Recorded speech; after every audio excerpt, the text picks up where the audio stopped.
we OG, we OG. Oh no, G.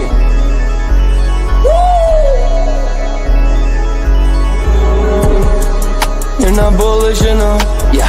Oh no, you're not bullish enough. You ain't got D or no. I get stoned by the bolo. Bitcoin set to overload, yeah. Experts on reload, yeah. You're not bullish enough, yeah. Oh no, you're not bullish enough. You ain't got D or no. I get stoned by the bolo. Bitcoin set to overload. Experts on reload. Mempool getting hot. Everybody wanna rock, ayy. Rooms is coming, everybody on a knot, ayy. It's a nuisance, Ordinal Revolution, ayy. Ordinal Revolution. Yo, it's my guy for real, bro. Got friends right now. Yo, BRC 420, bro. Yo, that shit on fire, bro. Imagine if he in here. Yeah, like it in the seal. Murder. I got balls of steel. Nookies on the field. Yeah, this shit for real. With no calls, I get so far. Got 100 phone calls that I go hard, and they gon' love me. Smoke weed, huddle back. I get shiesty. Where my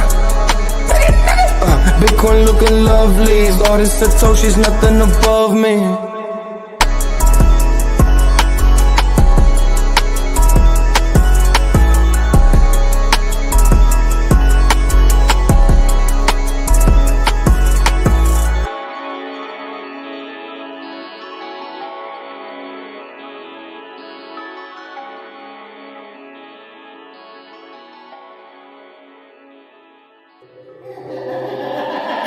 Bitcoin's alive, what you gon' do? Mempool fees are high. Ordinal.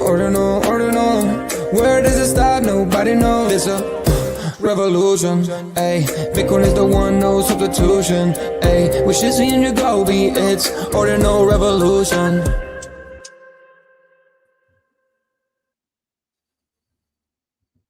Welcome back to Ordinal Revolution. My name is Shizzy. On this channel, we cover the entire Bitcoin Ordinal ecosystem. What is up, guys? We have an amazing show for you guys today. We are live for the Ordinal Hour, and this one is going to be absolutely insane today because yesterday we covered a little bit, but we're going to cover it in depth today, and that's the Leonidas wanting to bridge Operation Dog everywhere, right? And we're gonna give you the pros and the cons on that.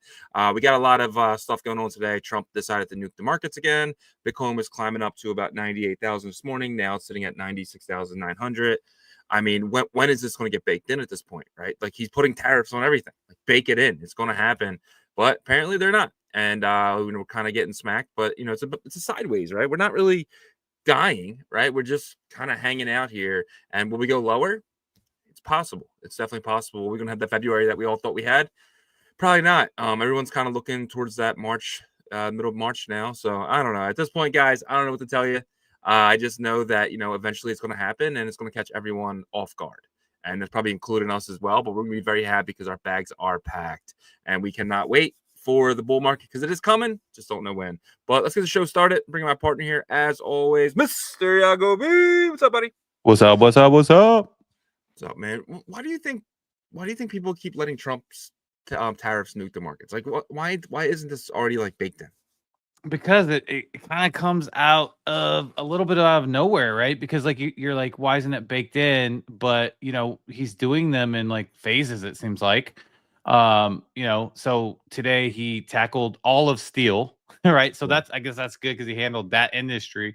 But before that, it was really starting with our neighbors, you know, Mexico and Canada, and then China, obviously, which is a big trade partner of ours. Look, you know, it's not as bad. The response is not as bad as I expected. I expected us to go down further, you know, at that 9:30 kind of TradFi time. I expected TradFi to take this narrative and really plummet Bitcoin's price, but that hasn't really happened. So I think the response has been okay.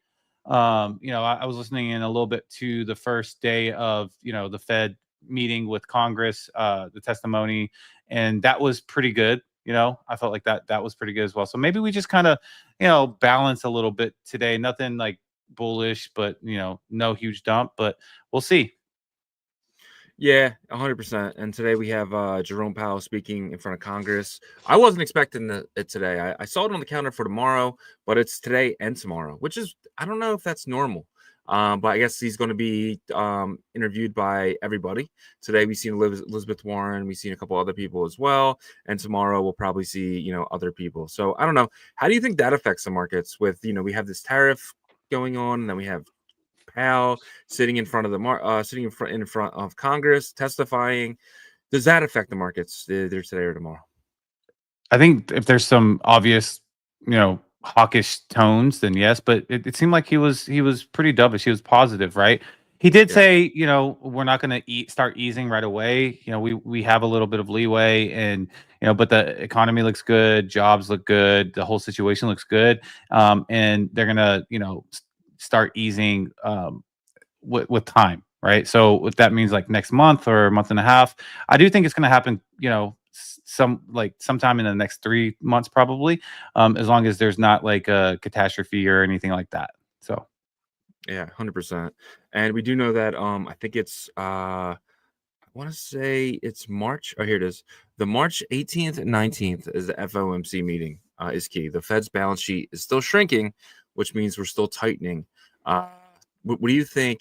Obviously tomorrow's numbers matter. Tomorrow we get CPI. Thursday we get PPI. I guess it really depends on those numbers, or do you think that this is kind of like we're gonna be paused here for a little bit and we're still gonna keep tightening? yeah, I think we're gonna pause again. It seemed like that was the tone that I got Yeah. from him. And then maybe next month is something, or the following month in April, if we even have a meeting that month. I think we do. But maybe that's the month that he starts easing. But I will say he sounded very confident today when he was talking about the economy. So I think they know like where the momentum's going. So they're probably just starting to plan acquiring more assets and when that date's going to really occur, right? So once that happens, I think that's when some of the floodgates get released. I feel like we haven't had like a real like bullish momentum. I mean, we had a little bit in November and December, but besides that, I feel like we've been waiting for this bull run all the way since like last April, right? I mean, we did have, it was very bullish January, February, March, especially in ordinals. Really not too many other places, but definitely ordinals and runes and stuff like that, and BRC20s. But we really haven't had any bullish momentum, and it feels like, man, like 9 months. Yeah, we did have November, like you said. It didn't last very long. It definitely wasn't the same as like the winter of 2023, at least for our space, right? And so with this past winter, it was a little bit of our space, and then Solana, but Solana just it gets people fatigued really quick, and then you have some of the top traders really doing well, like Frank D. God, just because like they have big money to play with, right? And so and they have their network and all that stuff. Everybody knows that, right? So but I think the everyday traders get fatigued a bit, and so I think people are starting to look for something to believe in, which is a good thing, I think, right? Once you're constantly in a space that's just like pump and dump all day long, people want to be able to believe in stuff. So 100%, 100%. And like it does kind of feel like that November pop was a pop to sell, a liquidity event for some of the bigger traders that were bigger holders of this stuff. It feels like, because we've seen, Billionaire Cat go to 100, like almost 100, 150. 150 million, yeah. And then now it's back down to 20. So I mean, maybe people that were stuck in that, had to sell. I don't know. It just definitely felt like that November didn't last long at all, and it was popped. It was like a week full of like upward momentum, and then like 3 weeks of just downward pressure, and then not as bad after the 3 weeks, but it's been a slow grind down from there, especially with a lot of runes. Yeah, it definitely has felt that way, and with the recent announcement, with Leonidas and the dog army and kind of runes ecosystem, I feel like they're looking for ways to really educate, because like I think they did a great job when Ordinals first rolled out with the Ordinal show, like education and stuff, right? Ordinals, this is what Ordinals is. This is what like a recursive inscription is. This is what parent-child is. Great job with that. But one thing that they haven't been able to educate people on is how to get dog outside of just Magic Eden, right? And I think that obviously was more of a mentality of, they L1 maxi mentality. But now that they've opened that mentality, and it's kind of like, okay, let's kind of market, let's brand Bitcoin runes fungible tokens to the entire world. Now I think they their focus should be educate people Yeah. where to get it, not just Solana. I know people are talking about Solana left and right. I actually don't. If there's a big opportunity there, it's going to happen with Solana. Pretty, it could be big, but I think there's other areas that like have big opportunities, right? Like whether that's Odin.fun, Merlin, other Bitcoin layer twos, near protocol is going to have swaps to trade on. We'll get into all that later. Yeah, 100%. To your point though, top layer one blockchains are dominating 44.2% of the discussions on social media, while the top 6 meme coins are only getting 4%, according to Sentiment. A more stable and substantial market. I mean, I actually have a chart to show this as well. So this is the traders have strongly turned their attention back on to Bitcoin, while meme coin discussion have dried up. So as you can see, this chart's really confusing, but I definitely want to show it. Just I want to show it though, because I do like it. Kind of goes to your point of meme coins are kind of fading away because you have Popcat, which is down like 90%. You have, Dog Whiff down 90%, even Dog down 60% from its all-time high, right? So, and then you see Bitcoin kind of dominating the trend again. And we could see another Bitcoin season again with that flying up, and maybe you don't see people trading these meme coins as much. Maybe you see someone try to come into the markets and launch a new coin like Car or Stoli or whatever it is, and it just doesn't do well because people are no longer pushed to that narrative anymore. Do you see that happening? I'm actually in the boat to where I think like I said, people are going to start looking for stuff that they can believe in, hold for a little bit longer. And like you talk about CARB, which was the Central African, whatever that stands for, right? Like it launched during the Super Bowl, and if you look back at it, it definitely looks like a cash grab, and then you see Jail Stool with like Portnoy, which honestly I feel like he's trying to do something extra, but because he got caught in this like meme, I guess like pump and dump cycle on Solana, it just like went to like 200 million, and now it's at 30, but he's still sticking with it. So I got to give him props for that. But I think that they're looking for something to actually believe in, because a lot of these are cash grabs on Solana that can go to 100, 200 million easy because liquidity is there. But then it always comes back down for the past, like I would say 2 months. It always comes back down to like 30 million and then lower, right? You've seen it. And so people are looking for something to believe in. And I think like if you look at Dog, right? Let's say Dog gets over there and the people are looking to get in something that they believe in. They're like, okay, what is Dog? Okay, Dog's been around how long? Okay, so the Bitcoin narrative is the asset was created on Bitcoin layer 1. It still exists there. It was bridged over, and now there's a synthetic version on Solana. Okay, so I know that that's not going to just disappear in the next week. The way that Leonidas leads that kind of community, whether it's on Solana thriving or on another, he's going to every day still post about it, host spaces, all that stuff. So you get something for that. Now with Dog with Hat, Ansem doesn't do spaces. He doesn't do stuff, Popcat, they don't do spaces and stuff. So you're actually getting something you can believe in, if that makes sense. That's 100%. But there's there's community that they do spaces for Popcat. I've seen them. They do spaces for Dog. It's not the same. Like that. I mean, it's not as consistent. It's not as consistent. Yeah. I mean, you know what I mean? You have the Ordinal show that, and this actually could blow the Ordinal show up again, to where you've got like now 1,500 to 2,000 people in it, right? So we're going to see, because I'm not saying that this is a guaranteed success at all by any means. It's an experiment. I think that's happening right now. So the only thing that scares me about the whole, buy and hold thing is like, why not just hold Bitcoin? Why not just hold Ethereum? Why not just hold Solana? Like, why get risky when you're already trying to get out of risk with kind of you see the meme coins. I mean, back in I want to say December, I mean, meme coins were pretty high, and now they're at the lowest it's been pretty much all year. Yeah, so I do think that there's going to be kind of a adjusted, I'll say an adjusted perception of meme coins going into the future, of being like pickier. Like, what do you get with being a part of this community? Are you getting actual support, or are you just getting someone that is fading out and not even really trying to fight for the community and stuff like that, right? So that's why I think like this could be an experiment that ends up working out, working out well.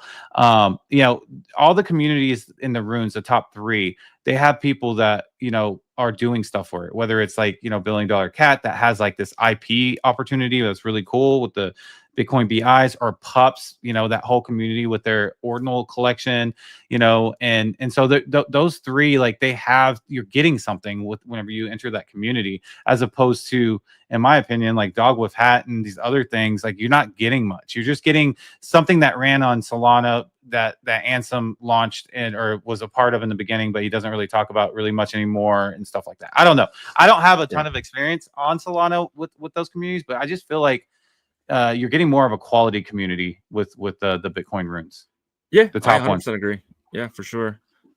Crypto leaders urge Congress, and we're talking about the big guys. We're talking about Brian Armstrong. We're talking about the XRP guys, Charles Hockinson. They're urging Congress to set clear regulations, warning the U.S. risks falling behind as global competitors advance with crypto-friendly policy. So David Sachs came out and he said, probably by the end of this year, you got these guys coming out and saying, no, like, we need them as soon as possible. Right. Why do you think?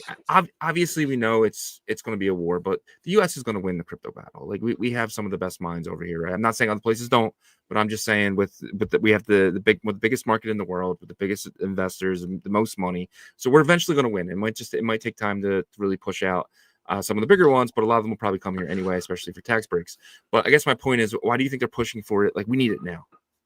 I think they're pushing for it so people can start releasing like products and protocols that are more relatable to like the everyday person a bit, right? Like, like shopping, these type of things, so where people can invest, tens, hundreds of millions of dollars into building something crazy amazing with like really talented devs and stuff like that, and really starting to generate revenue right off the bat. They want the .com kind of era, but for us to start right, and without regulation, you can't really start that. You can still have infrastructure projects and protocols and stuff like that, but like doing it to where it's like, B to like end user, business to end user, that you don't see a ton of that yet, and so I think that is those type of like companies and projects are waiting for clear regulation so they don't waste money, building stuff out without, knowing what the actual rules and stuff are.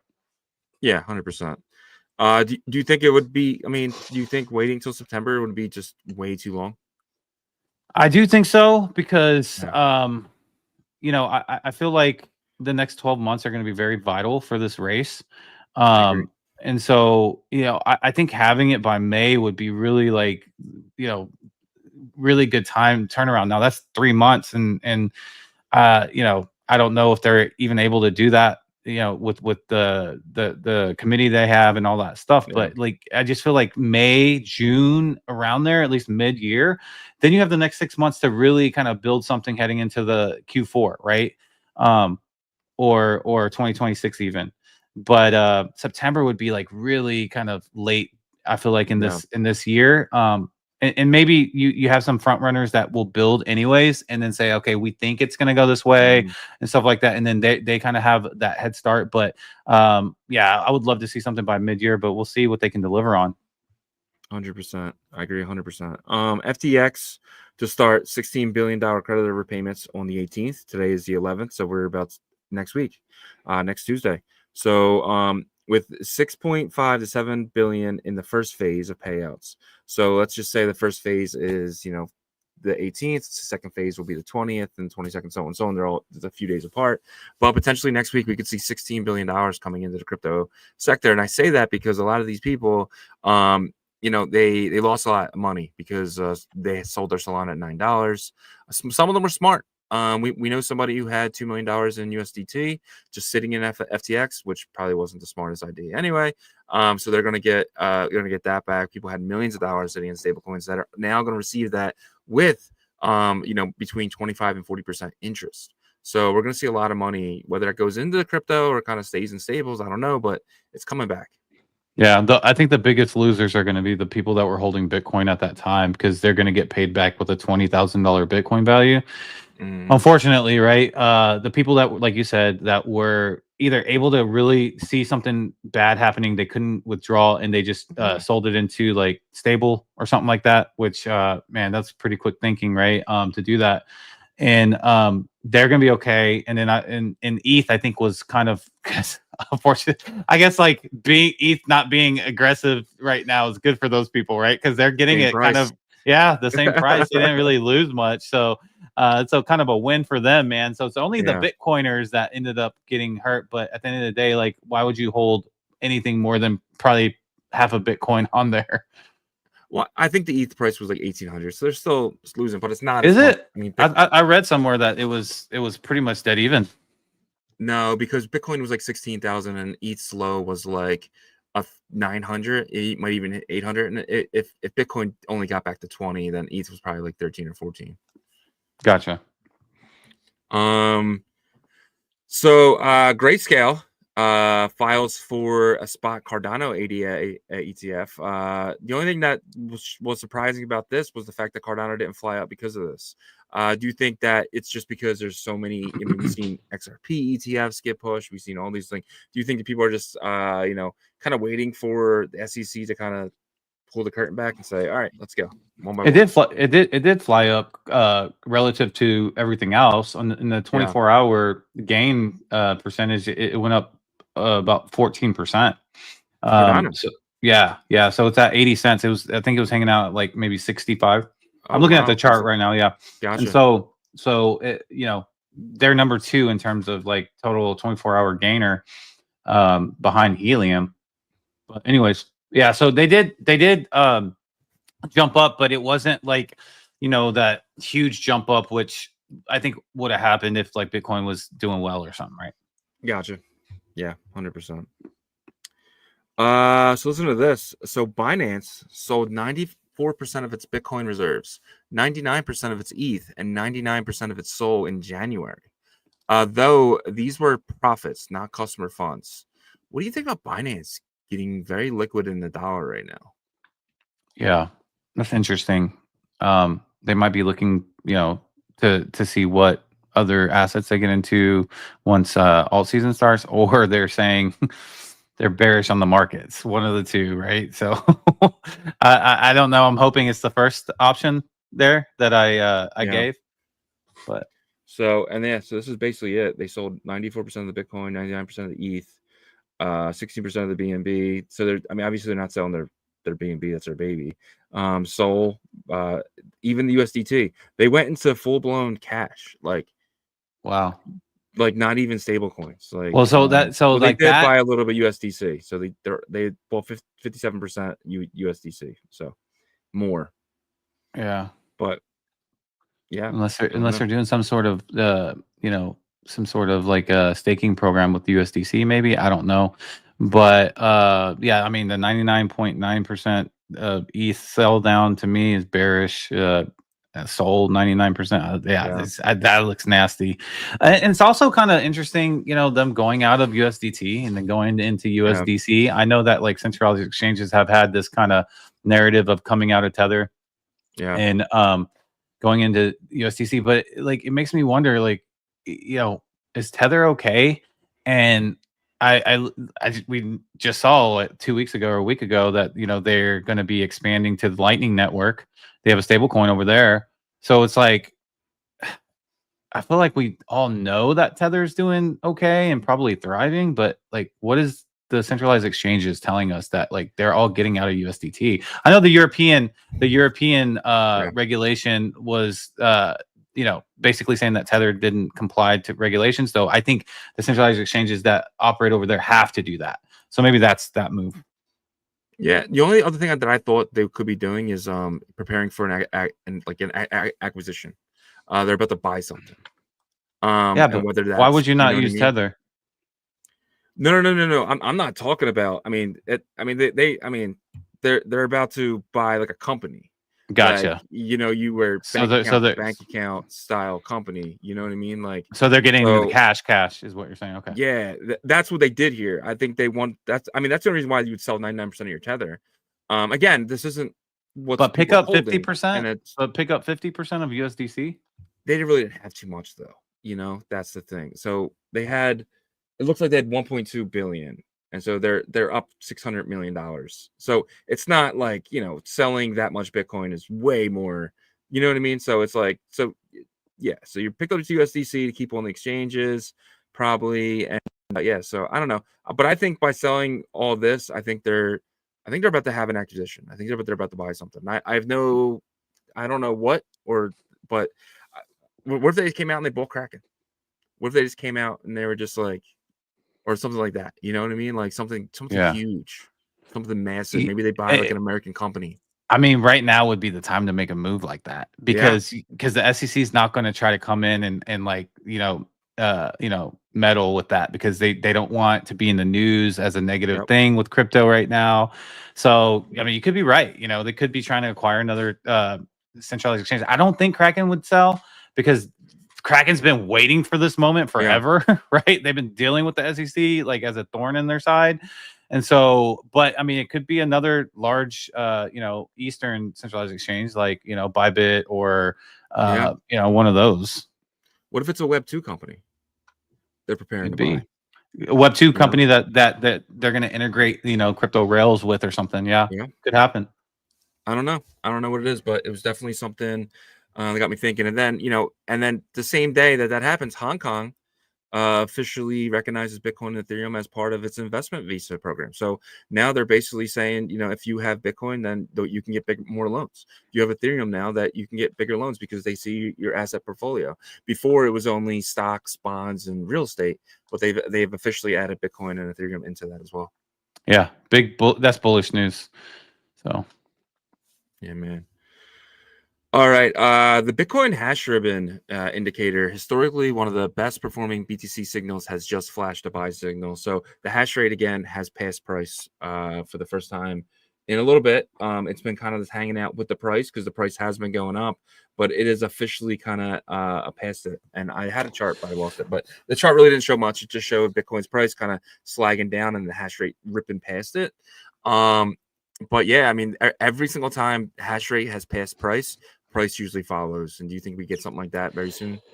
I hope so. I mean, we saw it was delayed a little bit, but we did see this last fall, heading into November. I think in September, October, I think the hash rate was getting really aggressive.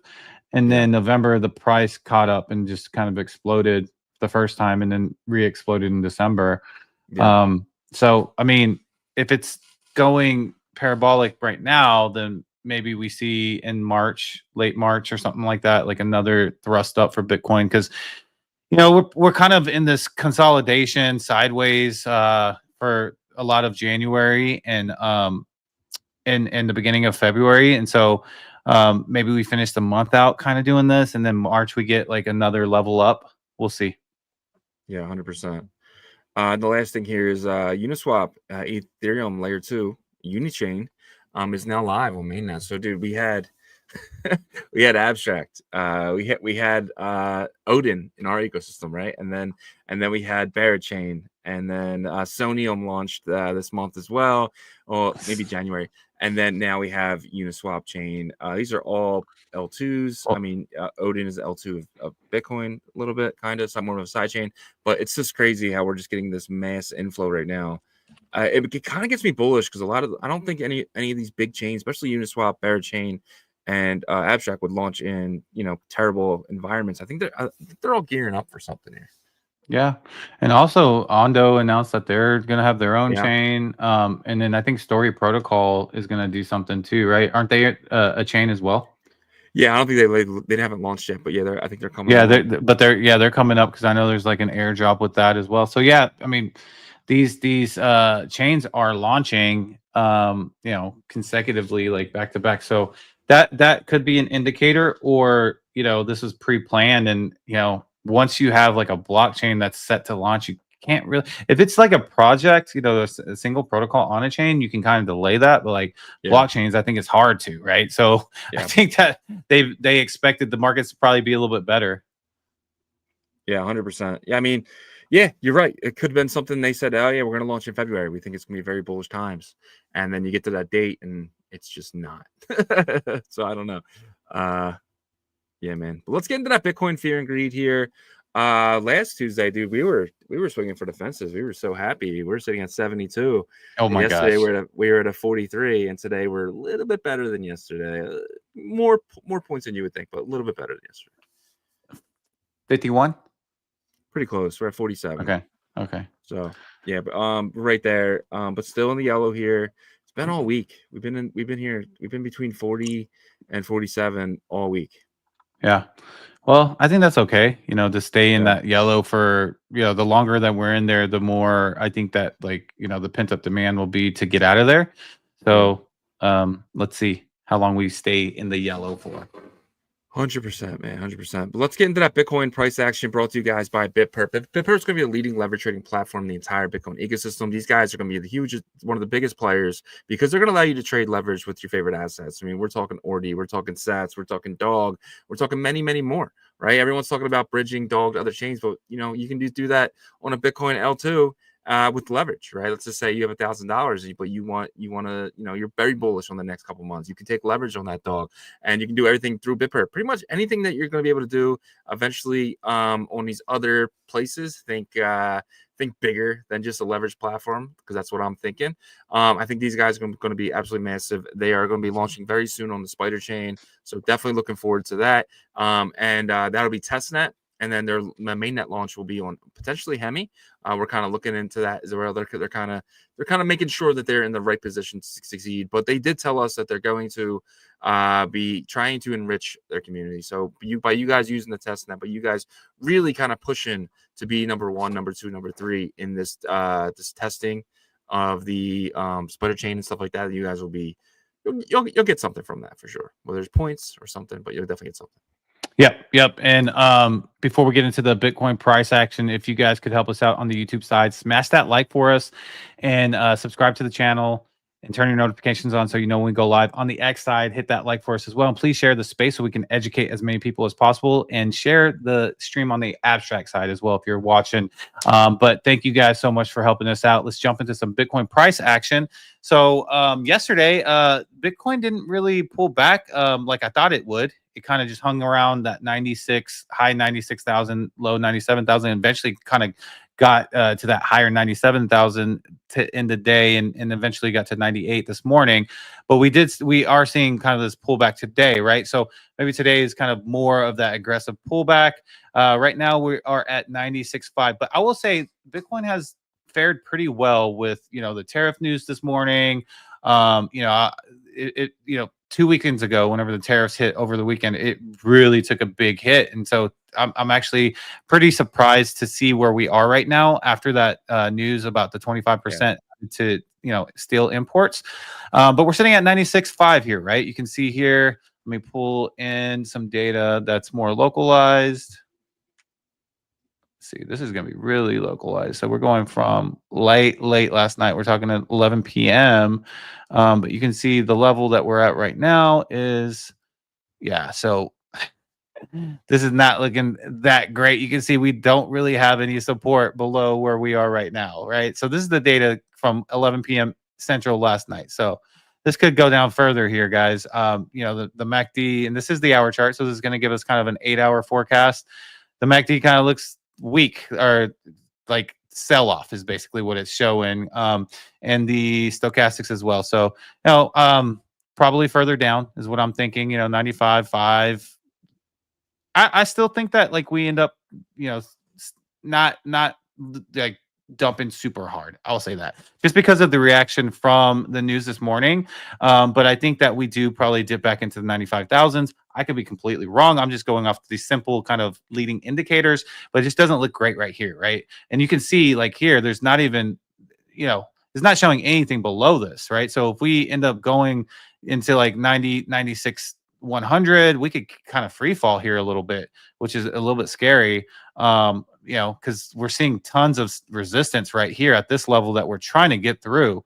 You know, this can switch very quickly, but from where we are right now, we got to, you know, try to hold the fort down right here. But anyway, so that's what I'm seeing right now for the second half of today. 4-hour chart. Kind of looking like it wants to support like opposite the 1 hour chart, right? You can see right here on the MACD, it looks like we're coming out of that buy pressure. The leading blue indicator line on the MACD is almost pointing straight down now. And then we have come out of overbought territory heading to oversold. So yeah, wouldn't be surprised if we get to that 95 for the second half of today. And maybe, you know, the next couple of days until Thursday, we end up kind of going down a little bit further. I don't know. Just gotta kind of wait till things get bullish, man, sentiment wise, and we're just not getting that right. And also you can see here we are underneath the 50-day EMA channel here as well. Again, we try to come out, above it when we got to that 98,000. It just didn't happen. The tariff news came out, and now we are back below the channel here. So let's see what happens here, guys. But we are not bleeding out aggressively, though. I like that. I'll say that. That's the positive outlook. We're not bleeding out aggressively yet. So let's just hope that we can maintain this, 96, 95.5 kind of back and forth battle here. Yeah, I'm starting to feel defeated, though. I'm not gonna lie to you about, you know what I mean? It's just kind of like, you just want it. I mean, we've been waiting now, I want to say, since April of last year for some bullish momentum here, and it just doesn't seem to be coming. Whether it's Bitcoin, I mean, we did get Bitcoin up, right? But nothing else moved with it, right? So if Bitcoin, it's doing good, it's doing great. But like the whole point of what we do here is to get more satoshis, and I feel like the shit we're holding is getting us less satoshis. Probably a lesson in that, right? It's like hold Bitcoin until Bitcoin is done. Like there's like clear signs that it's done. It's like, okay, I'm done. And then like Ethereum and alts make clear signs that, okay, I'm ready. Then maybe switch into, but it's hard. Everybody wants to try to time it. Yeah. That's the thing. Like, especially people that have experience in these cycles. And so that's the hard part. 100%. But let's get into something positive here. Let's get into the roll call here. Let's get into the first is first. Let's see who it was here. Webdro. Congratulations. Back at it like he left something, man. Congratulations to you. We add you here, Webdro. And let's see how many times you have won. So your last one was 6. So you've officially got 7. Congratulations to you, my friend. And I can actually show you the chart here. So Webdro got it today, number 7. Tim Baker was yesterday. Yasher was Friday, and obviously Mike's World, who'll always have that number 1 of the year. So shout out to Mike's World. But yeah, you guys, it's very competitive. It's looking like Webdro has 7, and then your next one would be Yasher at 5.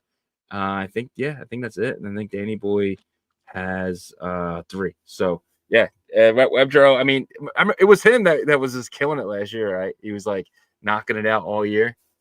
Shout out to Webdro, man. Yeah, for sure. He like, I feel like for the past week and a half, he's kind of, other people have gotten it, but like he was on a roll for a while. Yeah, 100%.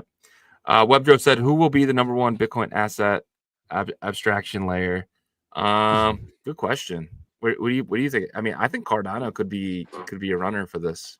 I mean, Charles Hodgkinson definitely he has the goal of being a big player for Bitcoin ecosystem DeFi type of situation. So, and then we have a very experienced builder for both chains and Fluid, and Maestro as well. Maestro is a creates APIs to make builders be able to build more easily, and they're from Cardano and now building on Bitcoin and Arch. So yeah, man.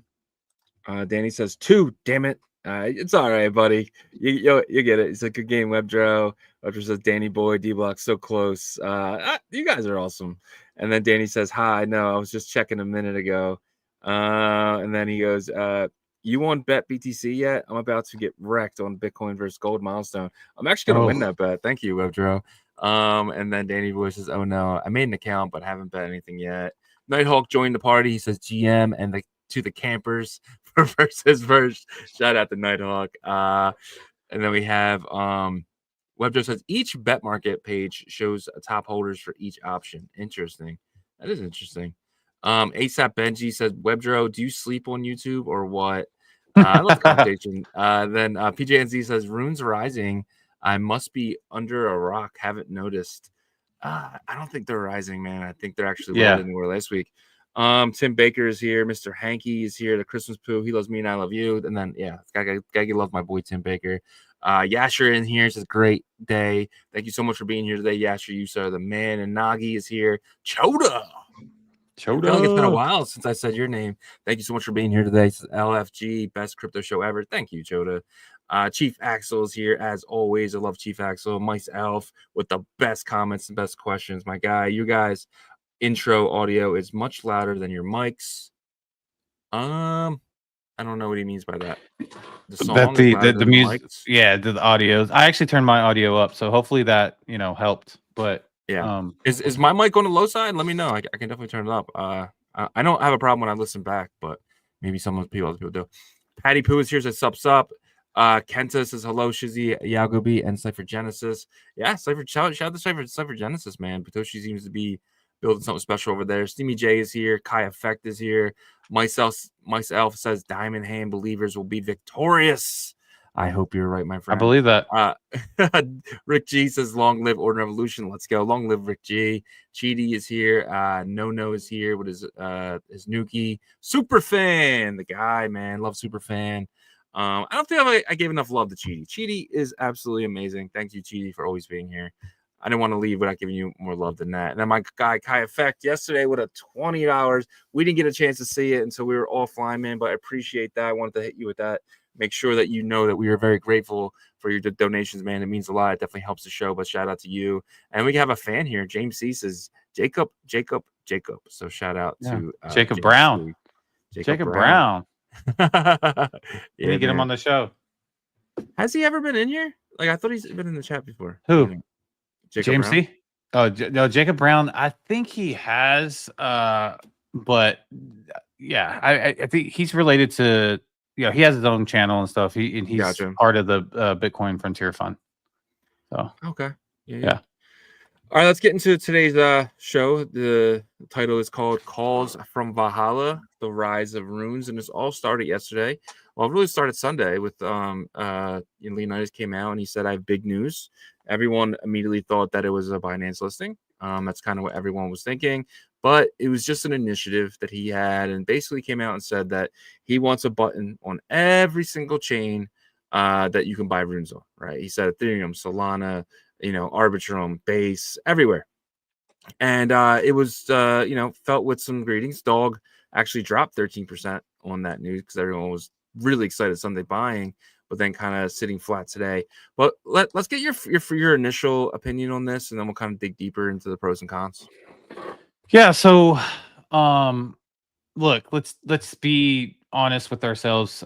In terms of a fungible token environment on Bitcoin Layer 1, it's just not pleasant. Yeah. It's not a great UX, and so people can argue and say, well, then why did BRC20s really just do crazy numbers in 2023? And I would say, well, because it was brand new, and everybody was excited to have tokens on Bitcoin, and no other ecosystem. We were in a bear market still, right? And so for Ordi and SAS to do numbers like that was an anomaly.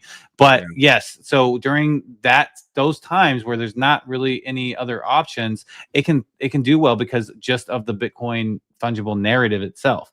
But I think when other ecosystems have energy and stuff like that, by the way, Solana did start to kind of get energy as fungibles on Bitcoin were already out for a bit, and then Dog with Hat came out and stuff like that, right? So you can see once there's that like other option of liquidity in different areas that like they prefer a different user experience, right? And so because of that, I do think that like the Runes ecosystem has been capped in terms of its potential, right? Growth of market cap, growth of asset value class type of situation. And so you and I, we constantly research, we were able to get, dig into Merlin chain early because we knew Jeff and other kind of environments as well, and said, hey, look, these Bitcoin layer 1 fungibles are great to be created, like, birthed on Bitcoin, but I think they need to be serviced and traded in more like flexible environments. That doesn't mean that, they're not Bitcoin assets. They are. They still live there. You're trading them synthetically, right? So basically you're taking them to like a storefront that has higher foot traffic. That's how I look at it, right? Yeah. Just because you're a luxury item doesn't mean that you're going to have a ton of foot traffic. And I think that's the difference, right? And so I like this, that they're open-minded to it. And I'm not saying that this is an automatic success, and that's not what I'm saying. What I am saying, though, is that it's a good way to brand runes and teach people about runes, because that is one thing that our space completely lacks in terms of like being united on, right? Like the education part is not there. Like we do every day within our audience and stuff like that, but like, doing it as a whole hasn't happened. And I think this is an initiative that can unite, like educating the rest of the space and new people on Bitcoin fungible tokens.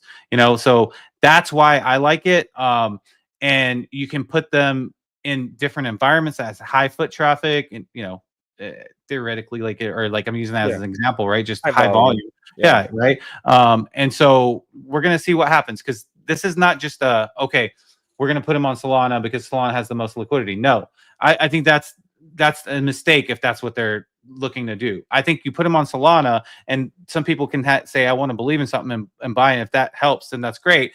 But you also have them on Moonshot and Slingshot, which technically uses Solana because they use the contracts, but they're onboarding newbies, right? You put them on Odin.fund, this new Valhalla chain that ICP is using. Go ahead and put them on Tap, I would say. Because it is an L1 kind of 0.5 TEE environment with smart contracts that does code processing with ICP's tech stack. And I would say do that too, right? Put them in areas, but also educate people on where they can get them, have access to them. I think that's going to be the most important part of this initiative. Educate where you can get them. Hey, look, if you like EVM, you can get it on Merlin or other Bitcoin layer 2s, BitLayer and Bob, because it's coming there. If you like stacks, you can get it on Bitflow.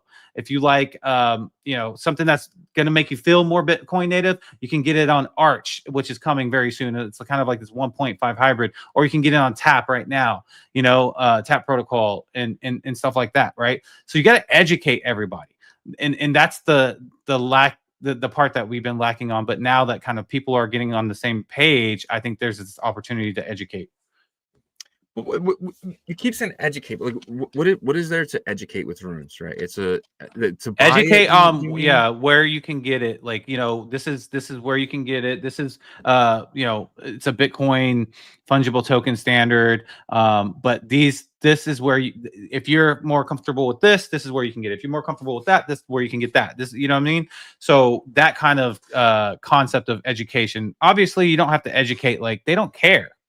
You're like, oh, this is how runes works. That it's data that's stored in UTXO set, and it works just like Bitcoin. You send it, you have to send the whole UTXO set, and then you take the difference in runes, and then you send it back. Yeah, they don't give a shit about that. You know what I mean? But all they care about is Bitcoin meme coin or Bitcoin fungible token. That marketing side of it, right? And so that's what I mean by that. Yeah, and you are right, like that, but that's the thing too about buying them on Bitcoin is like, let's just say that they want to, it's all in one UTXO, but they only want to send 100 to their friend. You have to teach them how to break up the UTXO and stuff like that, and how to use Magic Eden. So there is education process there, but that kind of goes away on Solana because now it's just a token over there. It's just a either 1-to-1 back and stuff like that. But what are some pros of doing this? And I guess, hold on, before I get into that, has runes failed? Is that why we need to put them on other chains? Does runes protocol to token standard fail? Is that why we need to kind of move it away from Bitcoin? I don't think it's failed. I think that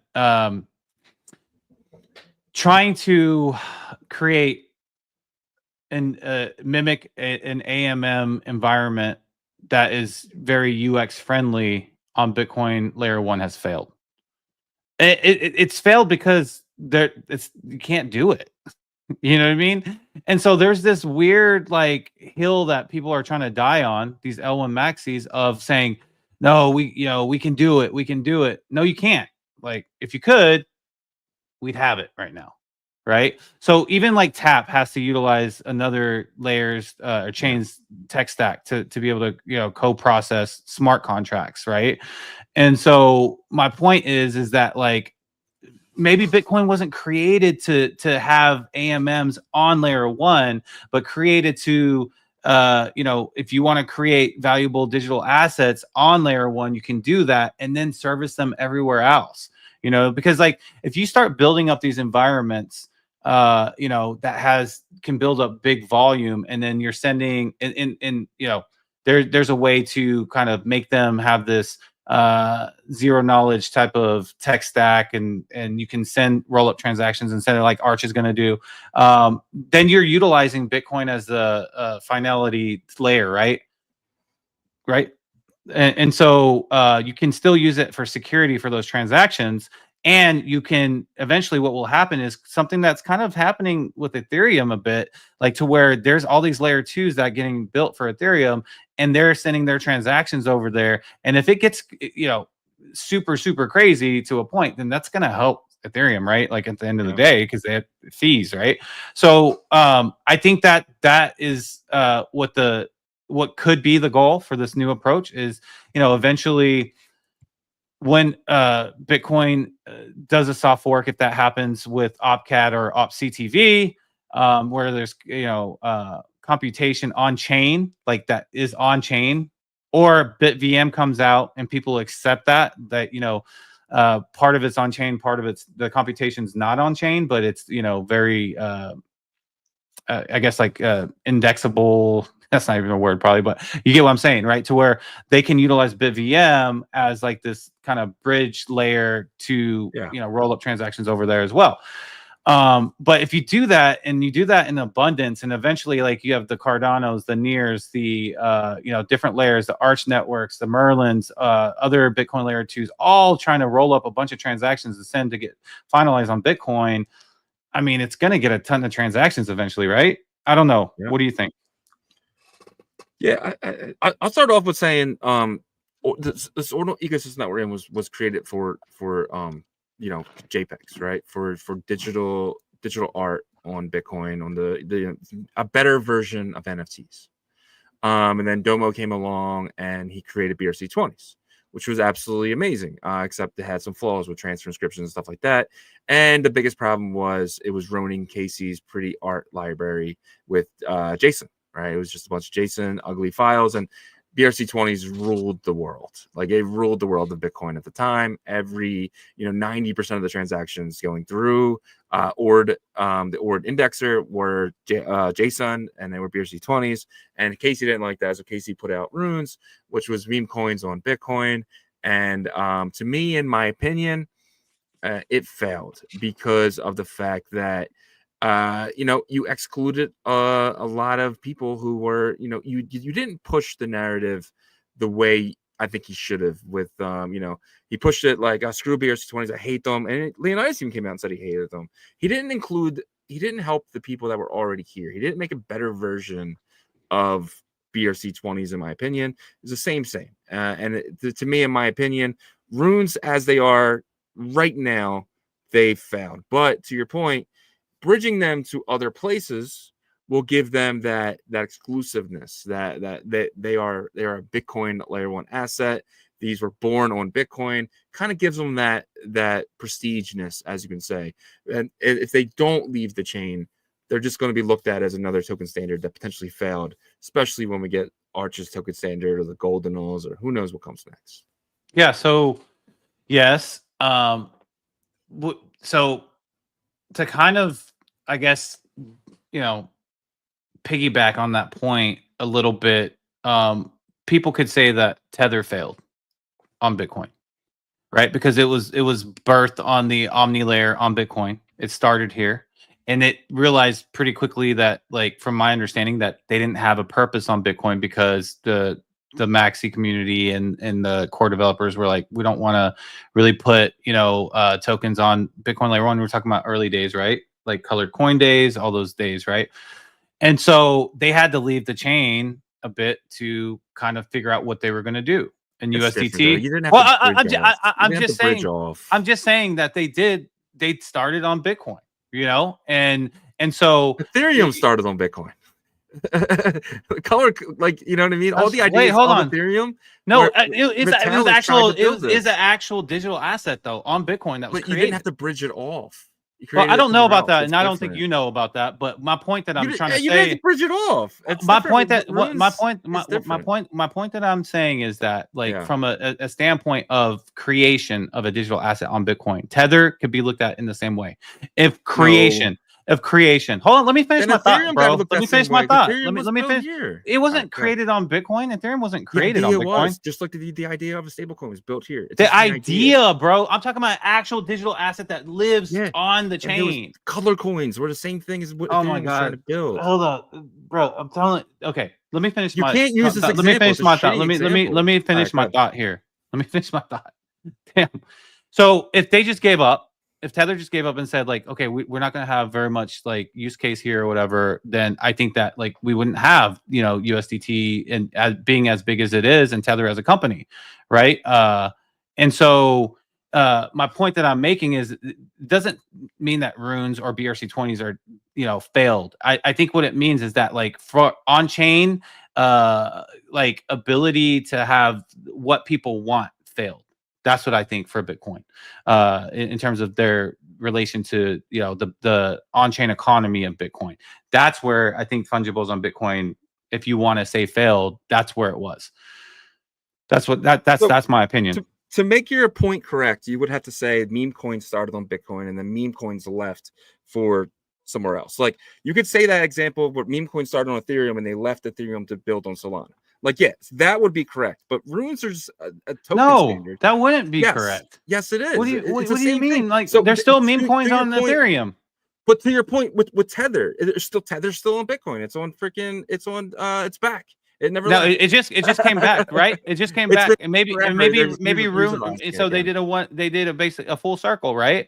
Obviously, it's on Lightning Network, which is the only the closest. I mean, I don't know what Tether looked like in terms of. I know that they still have supply on the Omni layer on Bitcoin, right? I know for that Meta protocol, they still have supply. I think they said they were going to phase that off, and maybe that's part of their initiative with adding it to Lightning or whatever. I don't know.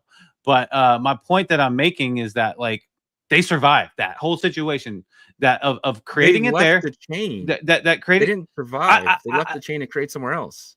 I'm talking about as a business, dude. I'm talking about, or as like a. I just don't understand the comparison. I don't understand the comparison. The comparison to runes and Tether. So the comparison is that runes could just die completely and just never be talked about again. But that's not what the attempt is. But right runes now. Can't go to another chain and build runes there. That's where I'm having trouble with this. Runes can't go to Cardano and say we're going to build runes here now, because it doesn't work that way. What do you mean? Token standard. It's not a business. Yeah. But that token standard completely changed with USDT too, right? Because it was ERC20 at that point whenever it went to Ethereum. So it, like, created a new token standard over there. I'm not saying, and I'm not saying it's apples to apples, dude. I'm talking about, like, surviving. That's apples to pineapples. Yeah, but what else is there an example of that? I'm trying to. You said, did it fail? To me, that means will it die? Will it die? Failing to me is dead. Failing to me is dead. I think that, the rare Pepes and stuff, they failed, but I don't believe they died. They had to come back. They did not fail at all, bro. There's like $100 million worth of volume sold on them. To me, that standard died, and now they're being traded on Emblem, right? As a different standard. Okay, so they're being traded. They're being traded as a different standard, right? But technically, they could be, unvaulted back on, right? Correct, and then you could still. There's counterparty marketplaces with counterparty meta protocol that you can use Bitcoin straight up. Yeah, but hey. That's the point, though, is what I'm trying to tell you, dude. Like the marketplaces, like just because there's not like a lot of momentum on Bitcoin Layer 1, I don't think that's what Bitcoin Layer 1 was necessarily intended for. Maybe high value art or something like that. That's why when Udi comes out and says, there's this new high value art that's coming to Bitcoin, but if you're looking for free and fair mint or like really cheap ordinal collections, I kind of actually get his point a little bit, to be honest, because it's like if it's going to trade on Bitcoin Layer 1, then it should be looked at as like a super high value type of situation, because you're not going to get a bunch of, like, it's like this. like if someone says, there's marketplace on Bitcoin, and then you didn't know about it, you're just learning about it, and you're looking to see like a bunch of $10 ordinals trading back and forth. You're like, damn, there's pores on Bitcoin. You know what I mean? Like there's this like perception that's like really skewed, right? So it's like maybe Bitcoin was created to like have the assets created. And for stuff that wants to be high volume and stuff, it's serviced in different areas, is my point. Until it can get to a point to where the soft fork allows for there to be what the market wants. Yeah, I agree. But let's kind of dig into the pros a little bit. What are some of the pros of Runes Dog, for instance, being on every chain? One of the pros is people are, like I said, probably looking for something to actually believe in a little bit more. And so they get that community with it. They get a leader in Leonidas. I know some people disagree. Some people hate him. I get it. Whatever you feel, that's fine. But they get that community. And you get that actually with the top ones that will end up porting, right? Or they're already there. But Dog is a big deal because it's the biggest one. And now there's this like big initiative to really spread the seeds everywhere, right? So that's one. Number two, you're going to have access to more liquidity, meaning that like that's huge, right? That's one of the biggest problems of runes and fungible tokens, and sometimes ordinals too. Like I'll say ordinals too sometimes because like they all work the same when you're talking about like the on-chain marketplaces. Like you got to have a buyer to be able to get in and out. You can't have liquidity pools that are accessible, right? To be able to get in and out. There's some things that they've tweaked with that. So with the swaps and stuff, but it's not really the same. So that's the second biggest thing, right? And then third would be the branding. Because I don't think, like I said, I think if you're just thinking about Solana, that's a bad strategy.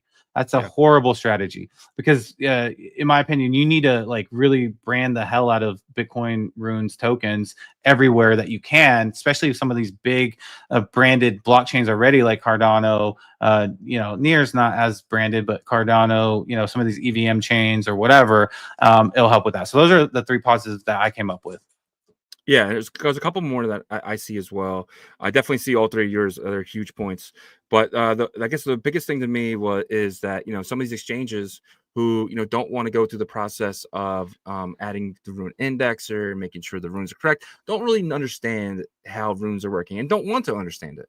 But now they can add the Solana version of Dog to the exchange, right? And you don't know when you're trading it on Binance, you don't know what it is, but when you go to withdrawal, you're picking a Solana address, right? Or the same thing for Ethereum version of Dog. It's easy for them to add an ERC20. I mean, there's millions of ERC20s on every exchange, so you could just pretty much add it. So it will be a lot easier for some of these exchanges who don't want to put in the work to learn what runes are to just add it. We have Dog in it. It's the wrap version, but we don't care. We have wrap Bitcoin here and stuff like that. So it's kind of the same thing on those terms.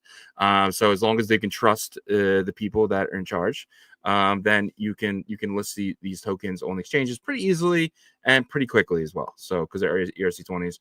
I guess another thing would be these Ethereum guys, especially people that hold Ethereum, they're not maxis, right? They're not guys who are just like, oh, Bitcoin's the greatest thing ever. There's no reason to hold these shit coins. They're not going to shitcoin everything, right? They're actually going to play the game, especially the bigger guys. I'm going to say, hey, let me throw a couple of Ethereum in this Dog thing. I'm bullish on Bitcoin. I'm bullish on thing. And it's easy for them, understandably for them. They can add it to their MetaMask. They can add it to their Ledger. They can add it to all their hardware wallets now because it is an ERC20 or a Solana token, right? So it's ease of use of getting them the way they like their things, the way they've been trading for the last 10 years, right? And I think the last thing would be, just the awareness. I think it was it's probably part of your point too, but the branding, I guess, and just the awareness of understanding, hey, this is a Bitcoin token and it's going to be on Bitcoin forever, right? So. Yeah, I think it has to be branded that way, for the success of it, especially for those, those applications, the onboarding applications like Slingshot and Moonshot. And by the way, like, I'm not giving up on like the Bitcoin native experience. I think that comes right, and this could actually help onboard. And there was actually a really good post by Jake Gallen here, and kind of goes back to our debate about Rare Pepes, right, from Counterparty, and it says one of the Rare Pepe community members came out and said, I bought my first Bitcoin NFT in 2021, which was from a Counterparty collection called Spells of Genesis. I didn't buy it on Bitcoin Layer 1. I bought it wrapped via Emblem Vault ERC 721 on OpenSea, which was what I was familiar with. I would have never bought it if I had to download a free wallet, save my seed phrase, and send Bitcoin to it. Learn how to trade with Xchain, etc. I already had MetaMask and ETH in it, and so I already knew how to use OS, operating system. Yeah. So all I wanted to do was click a button, and I did. And guess what happened? I started my journey with Bitcoin NFTs and went down a rabbit hole that eventually led to me setting up a free wallet and all of that Counterparty stuff on Bitcoin Layer 1 a month later. And then I taught a lot of other people how to do that as well. And arguably, had I not already held a bunch of OG Counterparty NFTs, I would never join Ordinals and decide to build on Bitcoin, etc. So people need to realize that, like, this is not like some sort of send them away and they just never come back. You know what I mean? Yeah. But in the meantime, it's like you got to kind of meet people where they are, and it's like I've mentioned so many times, right? Like you might have an exotic car dealership.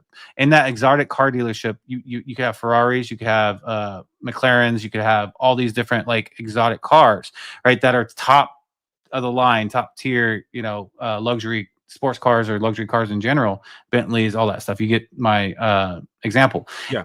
But it would be similar to this, right? And why do the Ferraris and the Lamborghinis send those cars to those luxury dealerships? Is because not all the time does Lamborghinis dealerships get a ton of traffic, right? So what they do is they send them there, and then that can find buyers, right? Or get people familiarized with the brand. And so that's how I look at it right now, right? Now, I am, very open-minded to stuff that's going to feel native, like Arch. I think that's going to do very well because you're going to have live liquidity there. If people, and I do encourage people to, look into Taproot Swap or whatever platform they utilize for the Tap protocol to add runes liquidities for swaps, right? For their AMM and these other areas, I think they all should be at least researched and checked out. And then Lightning, is something that maybe one day, because everybody that has any technical experience always says that the closest technically to a Bitcoin Layer 2 is Lightning. The problem is the channels and how you kind of have to create new ones and all that stuff. But he said that they've gotten a long way from where they started with that. So maybe Tether coming back to Lightning is a sign that becomes more flexible and opened up, and time will tell with that. Yeah, 100%. I agree with everything there. 100%. Let's give out some cons. Why isn't this a good idea? Go first. This isn't a good idea because it might not work, first of all, right? Just explain that. What do you mean? Okay, so it might not work in terms of like, we've seen $1 billion cat and pups go to Solana, and it has onboarded, like you can see the holders and stuff, so it's onboarded, but it hasn't done like a huge type of like effect, right? So Dog I think is obviously the biggest one in the runes ecosystem, so that could make a little bit change. And that's why I also say it's like, putting them in different areas is big, but also educating everybody where the areas are, because some people don't even know that like Bitflow has liquidity, or Odin.fun is going to add liquidity soon, or Merlin has Dog and stuff like that, right? So the downside, the con is it might not work. Two, we've already seen some of this, but you're going to get pushback from some of the Layer 1 maxis, right? Some of these ordinals, people might feel like liquidity is not going to be there like it was before, because now some people are taking their liquidity to different chains and layers and stuff, so the ordinals won't get bought up and all that stuff, which I think is ridiculous, because if it's that much of a demanding market, then it's going to demand the liquidity right back or whatever, right? So those two things, and then I guess that this argument kind of rolls into that, where they're going to say, well, you're not really trading Bitcoin, but you're trading a synthetic version of it, right? So it's kind of like, well, then do you participate in like restaking or like this liquid type of situation, right? Like at the end of the day, it's about the UX and being able to experience, a better experience, really have a better experience. And I think that's where it comes into. But those are the three that I see. Obviously, there's the trust assumption part. If you do bridge, that's one that people are going to bring up, right? In terms of how secure is the bridge, and I think that's going to have to really land on the individual that decides to participate in this. You're going to have to do your research, and you can do all your research and all this stuff, and there could be an exploit. I understand that, but like, probably have like your procedures that you take to make sure that things are safe. Probably not do a ton at a time at first, especially stuff like that. But those are the cons that I see. Yeah. I definitely see all those cons as well. The main con that I would say is we're going to see 7-8 different versions of dog on these chains, right? And I say that by you're going to see like 8 bridges just come out of nowhere, because it's going to be very profitable. Bridging is already profitable, but we're going to see it getting even more profitable with these runes, because it's expensive, and you're going to pay for that. So are people willing to pay for these bridges, right? That's going to be it too. And then when you do have something like that, let's just say you're on Solana and you see the runes mine version of dog, but then you also see the layer 0 version of dog, and then you also see Merlin's version of dog, right? You're going to see a lot of different dog, and they're all going to have different liquidity because they are different contracts. So I think that's going to drive people nuts, and then not knowing, first off, which contract address to buy. You're going to go to something like CoinGecko, and it's going to show you like 3 different contract addresses, all for the same token on the same chain. That's going to get really confusing, to the point where people are just like, on the same chain. Yeah, like, so you see like the Merlin version of dog, you'll see the layer 0 version of dog, Yeah. So different chains version of dog. No, they're all on Solana. All right, so why would the Merlin version be on Solana? Because we talked to Jeff yesterday. He said we can bridge it right now, right from Merlin right to Solana, just the same way they do MBTC. So but that's going to be a different contract address, right? So that dog is going to be backed 1-to-1 from a different group of people.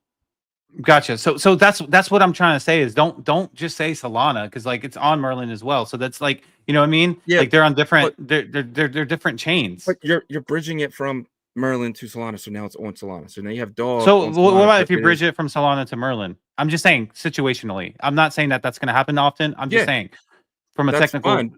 So I mean, like it's one contract address. But if you're going to bridge Solana from Ethereum, then it's going to be 2 contract addresses. You got me? Like, so it's 2 different people that are going to be doing these bridges. So it's 2 different companies that are giving you a receipt. It's 2 different receipts for the same token.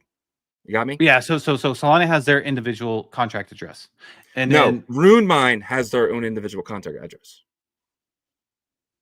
Okay, so that's what. But it's a Solana address, correct?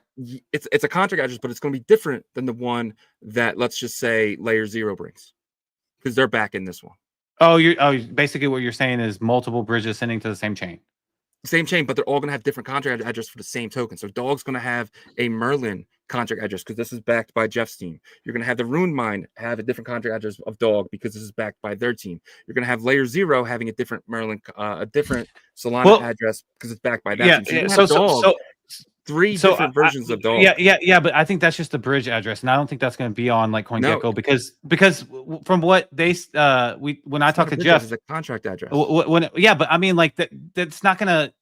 My point that I'm making is like whenever you look at the liquidity pools, that's what matters, right? So like whenever you send the Dog to Rune Mine's bridge, they don't. It's actually they say that. The providers get to pick where it wants to go, right? And then most people, in my opinion, is going to send it to Jupiter because that has the highest like activity and all that stuff. So I think that will be like the contract that people look to.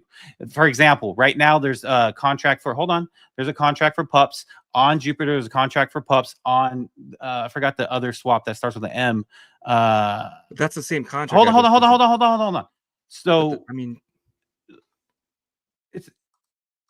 is it the same contract address? Even though it's a different, even though it's a different. Okay, so then there's one there. right? Yeah. One All from the same company. So then it's all one there. You Yeah, won't but be then confused. but that's from Rune's mine. Now let's just say you bridge it with layer 0. What's the company using layer 0? We had them on the show. Beyond. Beyond. Let's just say Beyond bridges, right? It's not gonna have the same contract address as the one that Rune's mine has. It's gonna have a completely different contract address because it's their receipt, right? So now you're gonna have Beyond's version of dog. You're gonna have let's just say Merlin's version of dog. You're gonna have, and every other bridge that creates, they're gonna have a new contract address because that's their version of dog. Yeah. Because you So can't, you're not going to give someone the same receipt because you know what I mean. Like it's because that's just not going to make sense. If it's too many people, it's not going to work that way. You're going to have multiple addresses of dog from every single bridge provider. Well, I mean, so when you go, I'm seeing for $1 Billion Cat, I'm seeing Solana's contract. But who? Yeah, it's not Solana's contract. It's Rune's Mine's contract. They Well, I'm created. just saying. I'm just saying. Solana contract address. That's what I'm saying. Solana is not an entity that takes contracts. I get that, but what I'm trying to tell you is that there's only one on here. Whenever there's only one. There's only one company that are bridging. Stacks. But that's on Stacks. Yeah, I know, but like, but why Stacks contract not on here is my point. Because you can't bridge from Stacks to Solana. No. I'm saying like for the $1 Billion Cat token in general, right? So, you think that CoinGecko is gonna have 6 different contracts, or six different tokens, like the Solana token, the Merlin token, the Stacks token, the Moon. It's going to be Beyond dog. It's going to be Rune Mine dog. It's going to be Merlin dog. You understand? And they're all going to have different contract addresses. Yeah, so I see that because like whenever you go to like Doge, like there's like the they used to have the EVM Doge on there. So so they're going to be different contract addresses, but I think the biggest thing that people are going to look for is to make sure that the price is like, aligned. And obviously, that's the biggest thing. Cause like that's a big issue. That's a really big issue because I mean, people are going to learn really quick, like which ones are the dependable ones, because I don't think they all last forever. I think this is going to be like a first kind of like Beyond's, I think this is the first. Yeah. So hold on. I think this is like kind of like the first, like what are going to be the strongest liquidity, like platforms, right? I also think that there's going to be something that's going to feel more native, and I think this should happen. That is going to be like the center, because Magic Eden's not going to be it, in my opinion. Whether that's like the Odin.fund, because like the way they market Odin.fund it's like Bitcoin. That's what they market it. Yeah. And then also or Arch, right? Saturn markets themselves as like native Bitcoin, straight up. Like, they were kind of against whatever came out with it. So I think having those are going to be really important. And then everybody's going to look to that. If they're more comfortable, like in the EVM environment using Merlin, they'll look to like that Saturn price, or they'll look to that, whatever is that main one that everybody on Bitcoiners go to, right? So I don't think that's going to be that big of a problem. I think it's going to be a massive problem because of the fact that I'm very bullish on Beyond. I think they're going to be amazing using layer 0 technology, so that they're not going away anywhere. I'm very bullish on Rune Mine. I think they're going to be an absolutely amazing bridge, and they're going to use near to help them in every way possible because they seem connected with them. So that's not going to go anywhere. I feel like Jeff with the MBTC, he's going to be creating bridges for anything that wants to bridge. You're going to be able to bridge anything from Merlin, which is a ERC20 contract address, to anywhere. So in my opinion, if it started tomorrow, you're probably going to see Merlin dog at a high liquidity point, because we know that Jeff does that. I mean, it's already there at 500,000 right now. Well, like 420. But that's on Merlin. I'm talking about, let's just say Jeff does start an M dog on Solana, right, and then adds liquidity. So you could see $300,000 there, and then you could see the Rune Mine one that's already there now with like 400,000 liquidity. And then you could see another one there with like 700,000 liquidity, right? As someone new just coming in, you're going to be really confused on which one to buy, because now you need to do your own research. When they say DYOR, you're going to have to go look up Rune Mine. You have to figure out how they're custodying it, how they're bridging it, what could go wrong. Then you got to go look at Merlin's bridge. And say, isn't that what you miss? You miss researching? Yeah, I know, but you're not going after me. I can buy it on Bitcoin. You're going after the people just coming in. Right. And that was your whole point of this. This was one of your biggest pros, was the onboarding of new people. So now you have new people looking Slingshot and Moonshot. That's what I would say. Slingshot, Moonshot. All right. Just use them. Slingshot, Moonshot. But again, what happens if Jeff gets his version on there? What happens if who cares? Like Slingshot and Moonshot use the strongest liquidity on on need to know. on But Jupiter right now. let's just say there's a failure, right? A bridge failure, and it's Well, not. now you're going to hypothetical situations. It's not hypothetical. We've seen this happen so many times with so many other bridges. It's still hypothetical, Bitcoin runes might actually get what Ethereum got, because the bridges were compromised. Ethereum had to go through a lot of bridge hacks. Worst case scenario. Worst case scenario. Not worst case scenario. This is going to happen. One of these worst bridges case will scenario. get compromised. No. What's worse than that? What do you mean? What's worst case scenario than getting a bridge hacked? It's not worst case scenario. It's going to happen. So there's going to be a new bridge that comes along and it's going to get hacked.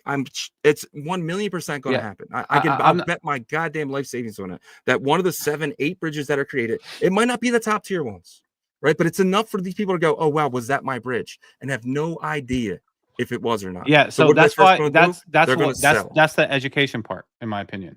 So like people like with Ordinals show should educate. Hey, look, if you're new, I would stick to moonshot and slingshot. I would stick to the. I mean, yeah. If the bridge compromises, dude, you gotta live your life like scared of everything. No, I'm not saying that. I'm just saying you're creating more confusion, because you keep saying moonshot. Moonshot's going to have liquidity pools, but what receipt of dog are they going to have on the LP? They're using the rune mine the rune mine bridging. Currently, that's what they use. Yeah, but eventually, we see beyond their building. They're going to have one. Yeah, but I mean, they're sticking to rune mine. Have one. So my point is that this possibility and stuff it happens with every new environment. So like the fact that like bridges can be exploited, we saw it on Stacks. We saw it with Alex. This is one of my cons.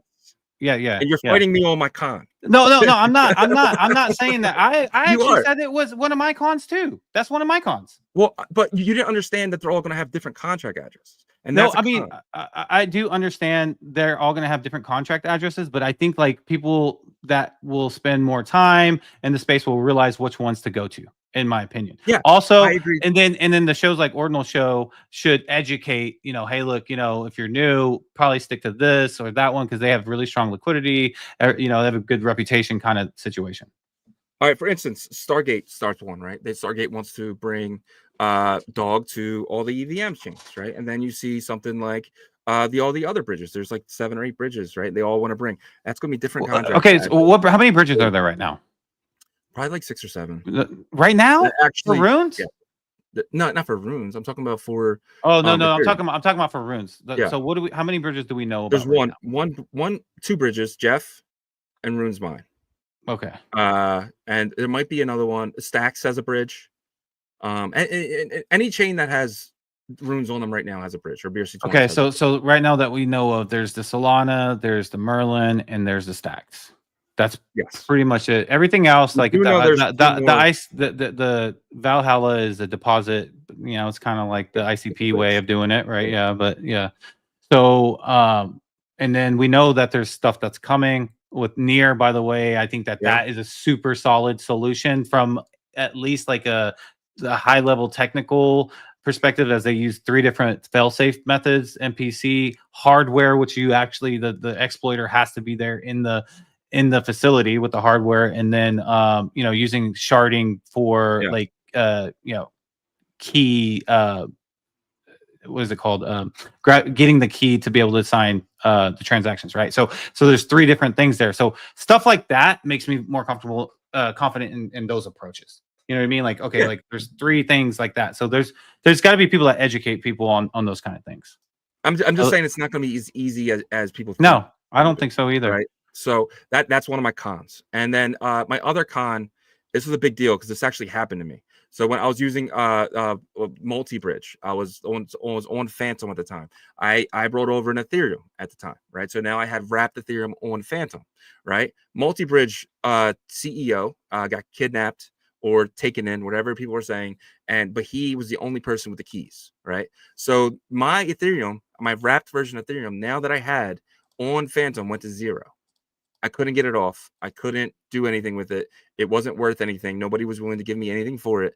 It went to 0. Ethereum didn't go to 0, but my wrapped version of Ethereum went to 0.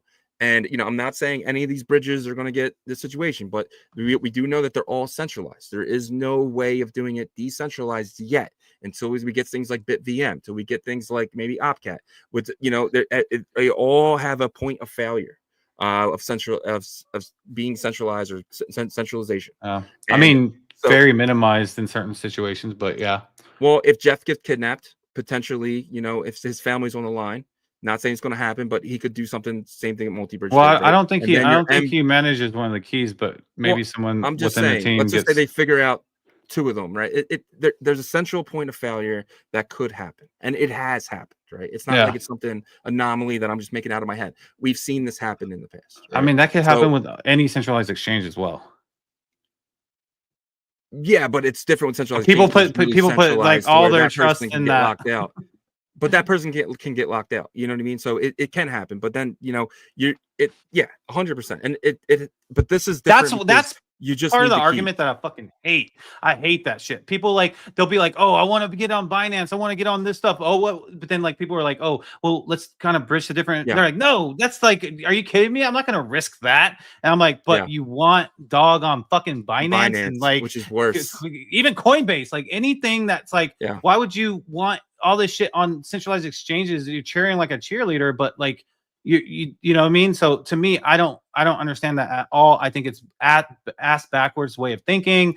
And I mean, I'll just leave it at that. Well, yeah. And again, we've seen exchanges go down. We've seen FTX. We've seen so many exchanges. So it's the same thing. It's the same thing with my whole point about you're trusting these bridges and stuff like that, where, dog might not go to zero, but your wrapped version could. And that is another con to me. So do you think that's something that's kind of just embedded in the crypto community? No, embedded in people's brains that are in the crypto community, crypto Twitter and stuff. Is I'm okay with centralized exchanges, but I'm not okay with going to another chain or something like that, from Bitcoin at least. Yeah, the problem is we've seen Ronin. The Ronin hack was one of the biggest hacks of all time. I mean, FTX. Biggest hacks of all time. You know what I mean? So I think people are scared about, because Ronin is still an operating chain. They're actually striving right now, but it took a really long time for them to get back, right? So all their assets at the time, especially the coins that were being built, that they all kind of just got wrecked. The wrapped ETH and all that shit it didn't go to zero, but it dropped to peg. The peg was like a third of the price of Ethereum, right? And Solana went to $8 because it was very closely associated with FTX, which mismanaged a shit ton of Solana and a shit ton of assets. With the hack, no. I mean, essentially, it was a hack. But my point is that I mean, it was an extreme mismanagement of funds, which was worse than financial repercussions was worse. But you're trusting them. You're not trusting. I know, chain. I know, but you are in a sense, right? You're trusting the bridge. Right, that's the whole point. Yes. So my point is why are you cheerleading for Binance and the space? I'm asking the space. Why are you cheerleading for Binance? But you're completely against the bridging part because actually, like you said, Ronin is thriving right now. So they've actually bounced back. I wouldn't say thriving. They're bouncing. No, you did say thriving. Well, they're you're wrong. You said thriving. Well, they're doing better. To the sense of block, no chain is thriving right now. So in the sense of on their way back, they're doing a great job. Okay, cool. So my point is they didn't become defunct and all these things. I mean, Phantom got hit and stuff like that, but they're now back with rebranding Sonic and all this shit. They try to get So my point that I'm making is that whether you're gonna the safest way to do anything obviously is to stay on layer 1, but the problem is that layer 1 Bitcoin cannot deliver what people want to do with the fungible Bitcoin layer 1 assets. It can't do it. I mean, you can trade it. You just got to wait. It can do everything. It's just in a slower manner. They want AMM. So that's why you have dot swap. So hold on. So I'm okay with that. Taproot swap. I'm okay. I was gonna say that. But that's why I encouraged possibly giving Taproot swap a shot to add Rune's liquidity to. You know what I mean? Because if you really want to do it, and it's not, let's be honest, it's not 100% layer 1. Like anybody that wants to say that, that's not right. It's not in terms of like they're utilizing ICP tech stack to co-process. The biggest advantage is you don't have to deposit and you don't have to do that kind of like bridging, trust right? assumption too. There's no trust assumption. That's what I'm saying. There's You no don't. third party. I just said that like you don't have to deposit, you don't have to bridge there.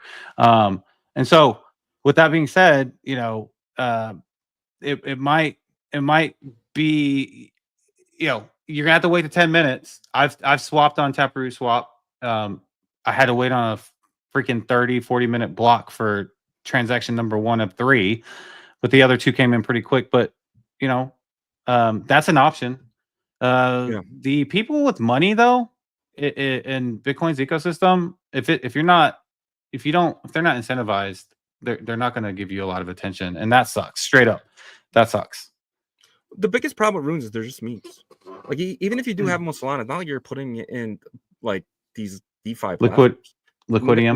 No one's going to give you yield for dog. You know what I mean? Like it's not going to happen. People don't go to Solana for yield really anyways. But that's what I'm saying. Like, so I don't understand really it opens it up to more people. I get that, but more people are just buying a meme. So the biggest problem with runes is their meme. What did I say about Solana though? About this whole initiative? What did I say?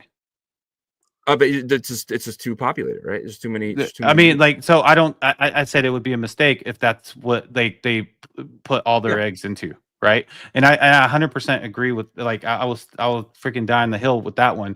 But that doesn't mean that it can't be successful. I'm just saying don't put all your eggs on it, because like you said, let's say that what are you going to benefit from it? Like from a user, like if you want to do something other than just trade, you could add liquidity. What are you going to earn? You're going to earn SOL and BTC. Okay, that's decent. But I'd rather earn like BTC and BTC, right? And so that's why I think something like Odin is a good option, because you're earning a liquidity pool token that's half Bitcoin and half one of the popular runes tokens, right? So, and for the audience, watch the Bob Bottley interview that we dropped today, because he gets into detail about that, right? So, that's why I think Odin has a really good shot at kind of acting as like that close to native Bitcoin environment to swap in LP too. Yeah. And with WebJoe's comment here, it says the bridge contract winner will go with the most liquidity because it's security. I agree with that, but what if there's multiple with the best security and the best liquidity? You know what I mean? Like, I mean, they could copy each other, right? I've said that I really like Near's approach, and I mean Emblem. I don't think either of them copied each other, but Emblem Vault uses that very same type of trusted execution environment as well, and so it's there already, and so we're gonna see how many people do. But like, I also think that WebJoe's point too is most liquidity. So sometimes that is like popularity. Sometimes that is like, the big people that are influential pushing towards one thing. We see that all the time in the Bitcoin ecosystem. So that could be it. I mean, but Layer Zero could come in and supply just the same amount as the Rune Mine guys are, right? They can come in and with their big pockets, and so we're going to put $1 million. We're actually going to beat liquidity on Rune Mine, even though Rune Mine has been there. I think that would be bullish though, because then now you have two different resources of liquidity flow that's strong. The only bearish part would be that they're not all in one. It's better to have the more liquidity. So you are seeing like you can't have someone dump too much at once, otherwise they're if you have to say you had 2 million in one LP rather than 1 million in two of them, it's going to get skewed differently on both. The more liquidity, the better the prices between Solana and Dog, right? If you have 2 million, it's going to be. Well, I mean, if both of them are coming with like big liquidity, by the way, like the ones that are attempting to do this stuff, like they are lining up with like liquidity providers, right? So Victor from RuneStex on Arch, like that guy's connected big time, and so he's working with liquidity providers. Bob Bottley is connected with BeLife, and those BeLife guys with Animoca, they have a lot of money, and so a lot of money. he said that they're lining up liquidity providers. So if you're one of the top 3 runes holders, you might want to get with that team, the Odin or the runes decks, to see if that's something you do. I plan to probably do some of mine if I can earn Bitcoin and BDC or Bitcoin and dog. Why wouldn't I do that? I don't want no receipts. I want, if I have a rune, I want it on layer 1. I'm not a layer 1 maxi. I just don't. You trust sure sound like one. After a year of them being in business, like I would trust Jeff because it's been around since April, right? With Rune Mine and stuff like that, it's kind of, for me, it's kind of like show me first. Make sure, I want to see you guys go a few years. Well, what about Odin.fun is the one I'm talking about.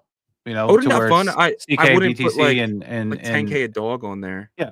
So that's why I said some of mine. Yeah, I would put like $1,000. Like I would need more time for them to be successful in a long pivot before I trust my funds on there. But if someone else, if they're, you're getting paid to trust them, right? So so everybody has their risk tolerance threshold, right? So 100%. like you and I both deposited multiple K into Odin.fun, right? Just to mess around with it and have fun and stuff like that. But like, I wasn't afraid of losing it. Yeah, there's a threshold to where, as time goes on, that threshold might increase a little bit, right? So 100%. All right, let's get to the next thing here. So Leonidas came out with this big thing yesterday after he did the spaces, and he put out this image, and it annoyed me a little bit. And the main reason why, let's just kind of go through it first. You have Bitcoin L1.5, you have Xverse, which I don't understand how they're 1.5, but I guess they're building something that we don't really know about. But Arch is on here, you see Dot Swap and many others. Then you get your sexes, you got Coinbase, which is not runes, and none of these have runes right now. And then you have your Bitcoin layer 1. We know Magic Eden has runes. We know OKX has runes. We know all these guys have from Satflow, Liquidium, and which is aggregator, and Unisat. They have runes as well. You have Hyperliquid, right? They don't have runes yet, but we're hoping to get runes on their spot. And then you have Solana, and then Solana just kind of has all your your Vector, your Pumped Out Fund, or not Pumped Fund, your Slingshot, and many others. And then you have your Bitcoin L2s. You have BitLayer, right? You have you have Fractal, you have I think that's Odin, and then you have BitLayer or Stacks. I think that's B squared. B squared. But so that's why I didn't take it so seriously, though. I don't think he was like intentionally. I think he literally threw some. Let's say why though. Why am I annoyed at this? Because Merlin's not on there. Yeah, exactly. Yeah, and so why isn't Merlin on there?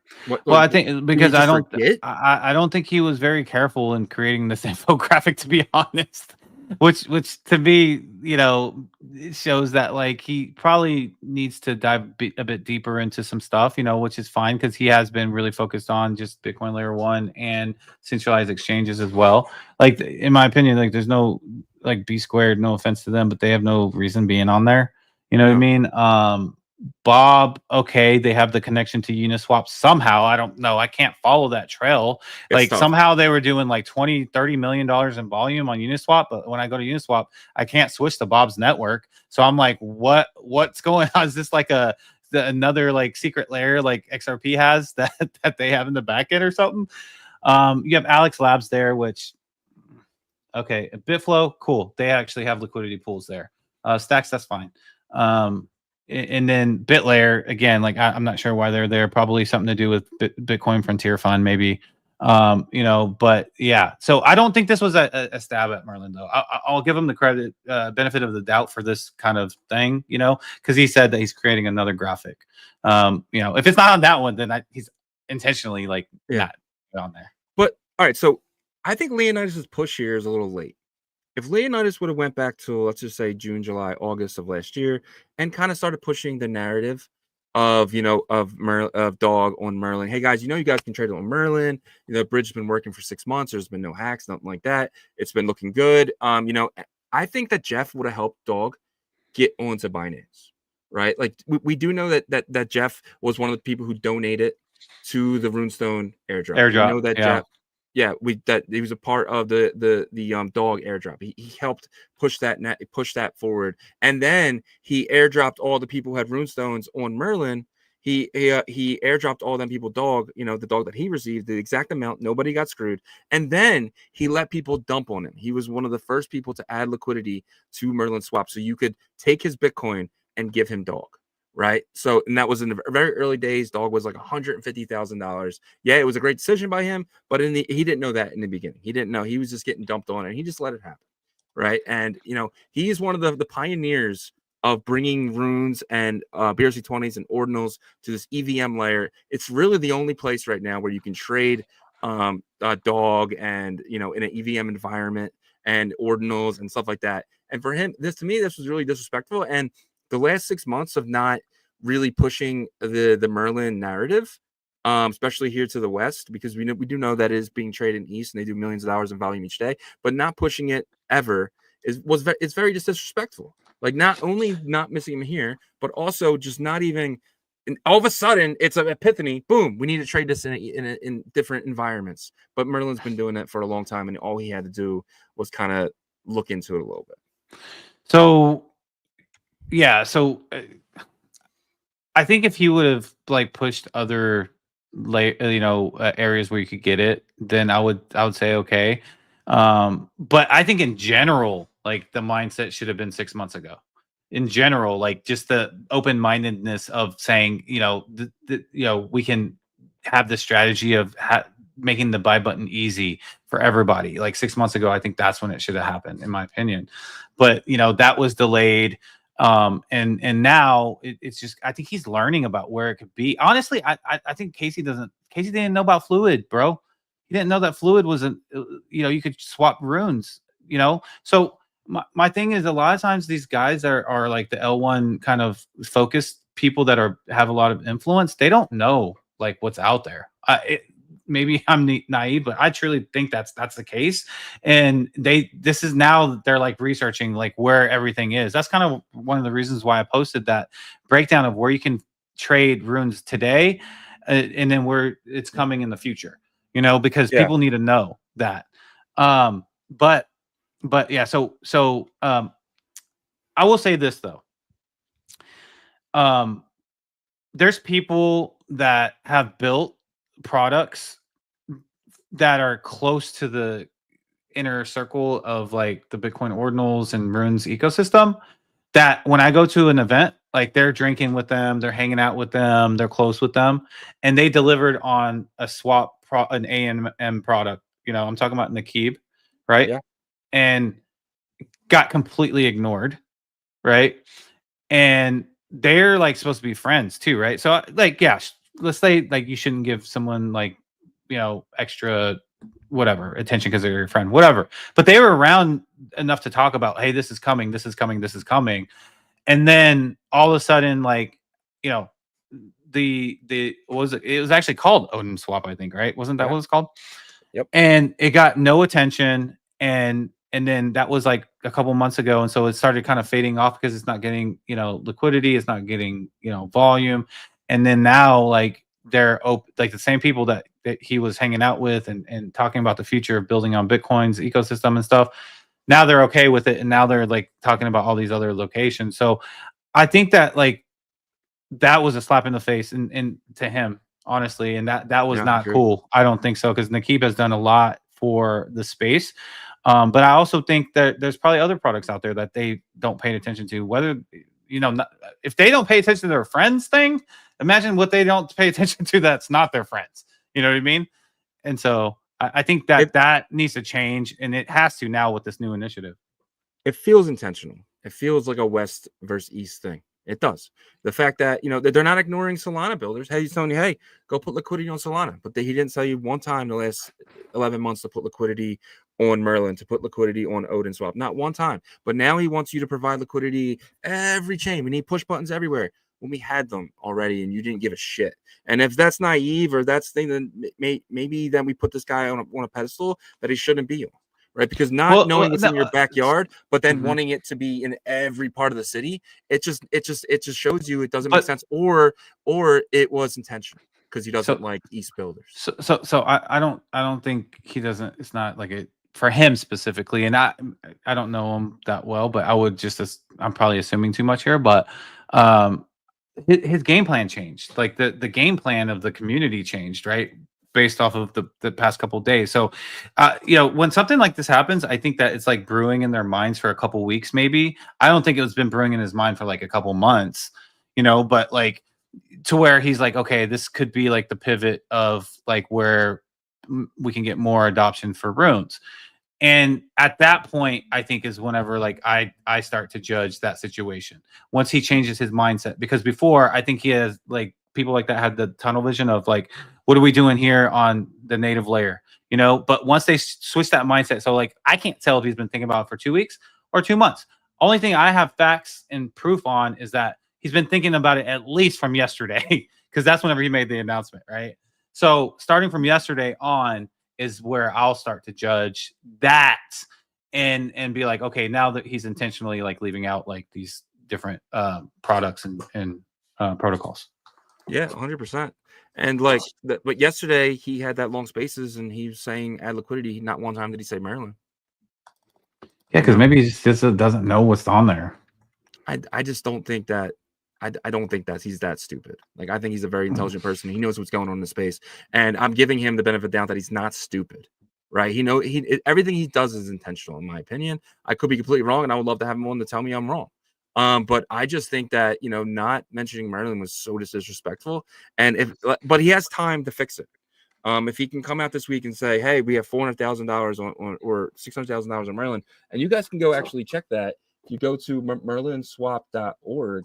And then just go to pools, you can see that Merlin has some of the most liquidity. I mean, right now it's sitting at 417,000 liquidity. That's like top two, right? Top three in places with dog liquidity. Yeah. I think number one is DOSWAP actually, which wasn't even on there. I don't think that was on there either. But 670 or 700,000 actually, I think. But people.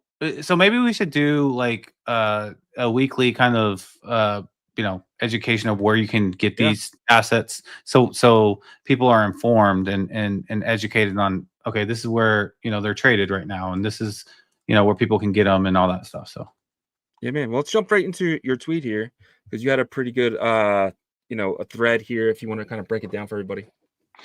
Yeah, let me actually pull it up on my screen. You leave it there though. Okay. Let me just, so I have it from my eyes here. I don't know why, but Twitter like reposted it.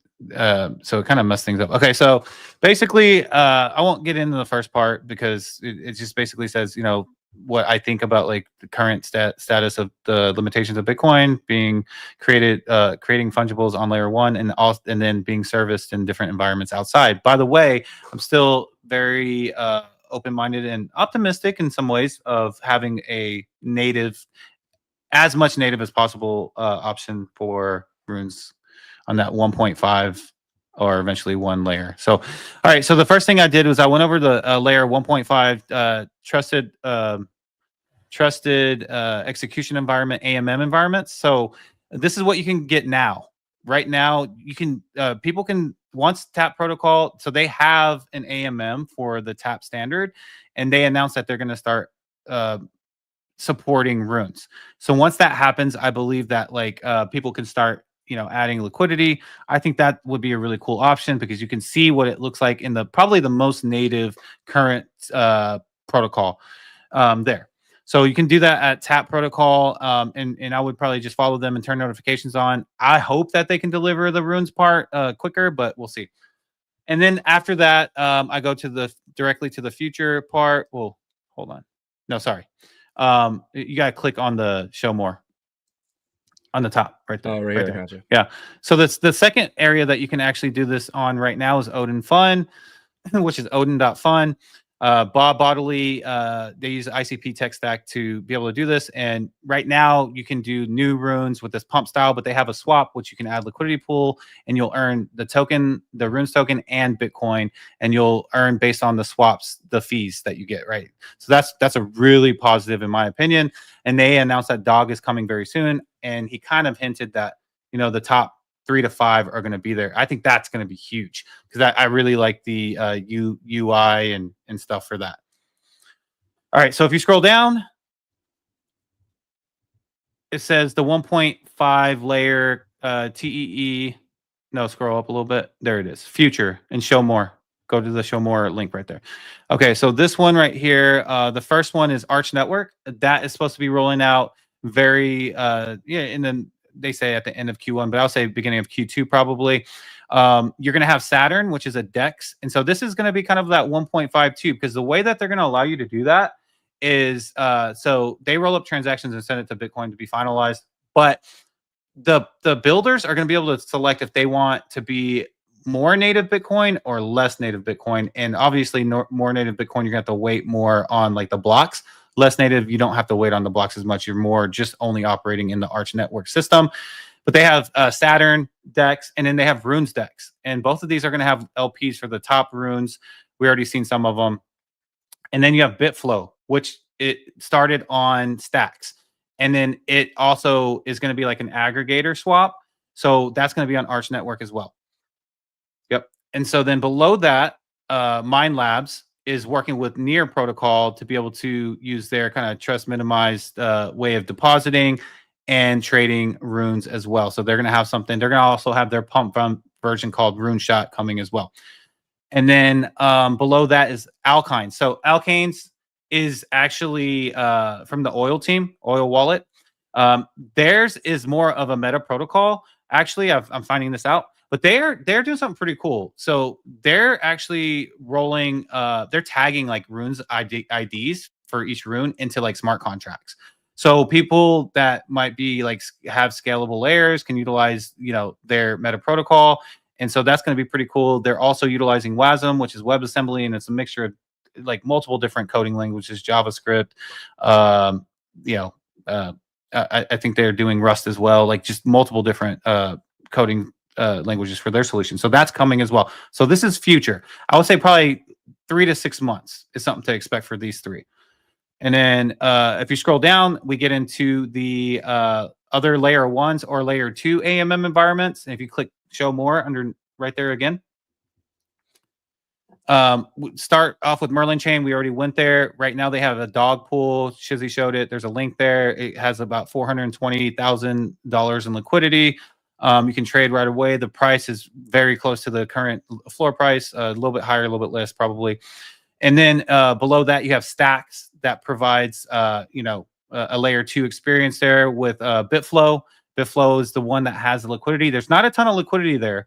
You need to check and see what the reward is to make sure it's worth it. But I think they got about $30,000 to $40,000 of liquidity for a BDC and Dog and Satoshi Nakamoto.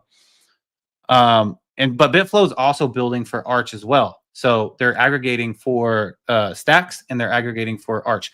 And I believe I left Alex out because I think they aggregate for Alex Swap too on Stacks, but I gotta verify that. No, they do. They have BRC20s. I don't know. Okay. You're right. I don't know if they have runes yet. Yep. And then below Stacks, you have Fractal, which Fractal is a fork of Bitcoin, but they made it way quicker. They added Opcat, and so they actually already have the runes standard on Fractal's chain.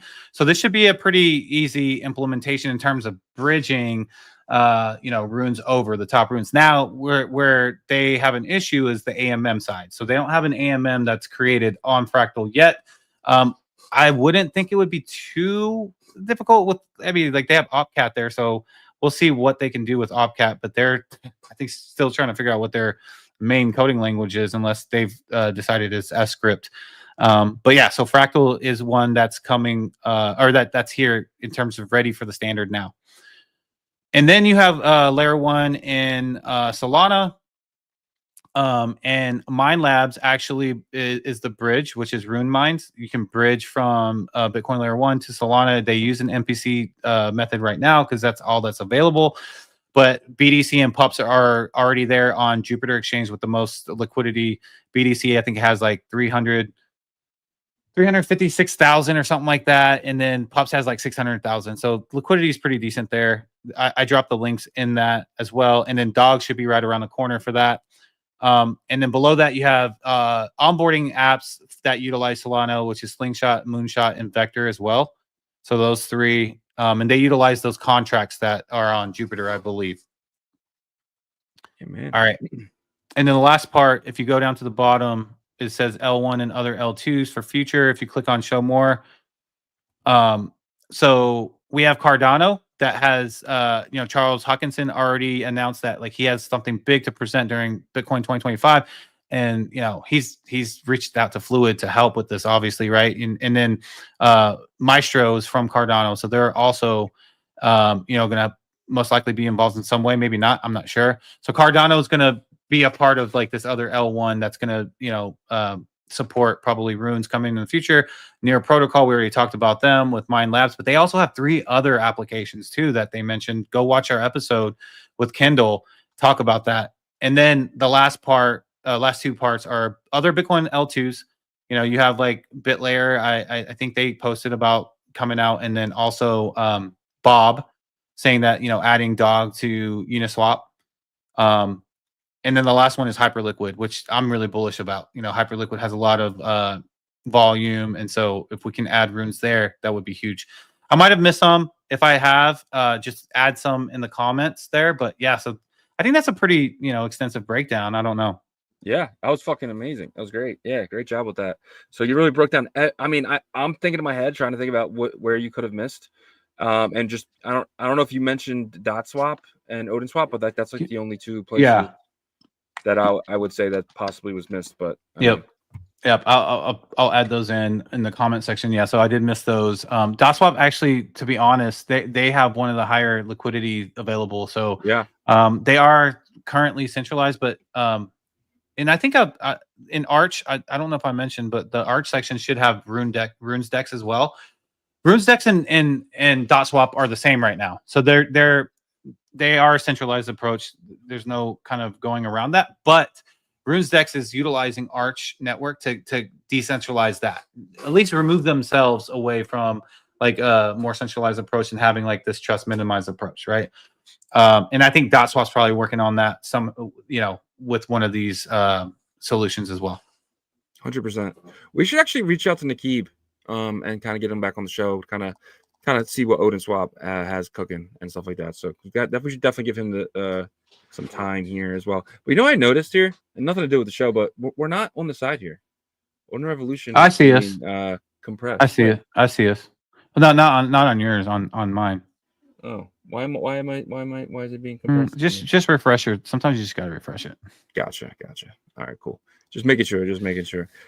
But yeah, man. I did have one more thing. It's very quick. I'll get into it real quickly. So, your boy Udi, he said, so he's going to be having a wizard event in Paris, and he said at the entrance to the Taproot Wizard Party in Paris, there's going to be a big fat security guard in a fancy suit, and you will be required to show your wallet. Right?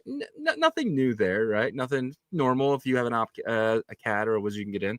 But then he says, if you hold any runes, you will not be allowed into the event. Please don't bring runes with you. Oh man, that's so funny. I thought that was funny. And then the last thing here is Dot Swap. Excited to announce our partnership with Tokyo IO. They're a wallet provider, right? So something that I just seen come across my desk. It just came in a little bit ago. So we'll dig more into that in tomorrow. But Dot Swap's still building partnerships, so that's really good. Yeah, I saw that as well. Look, there's a lot of places currently, and I think a lot of people just need to constantly be educated on where these places are. So Yep. Well, yeah, at that 2 hour mark, man. I didn't realize how long it was, but let's get out of here. Yeah, let's do it.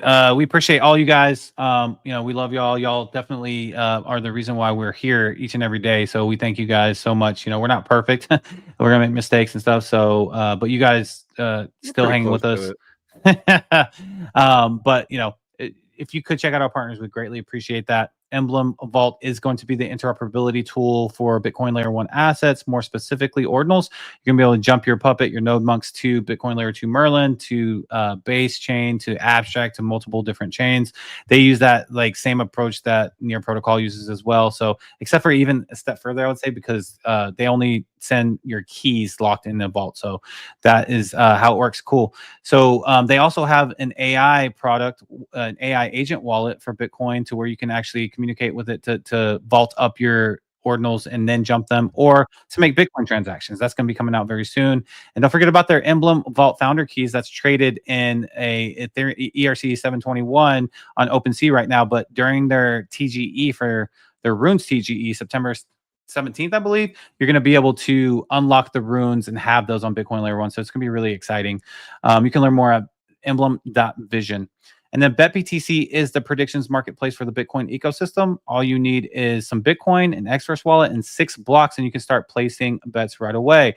They're going to have the create your own markets very soon. It's going to be exciting. Or, bet with friends. And they have a social aspect to it. I'm excited about all that stuff because you're going to be able to earn 1.5% on the total volume that you're going to be able to create for your markets that you create. So exciting times for that team, man. You can learn more at betbtc.win.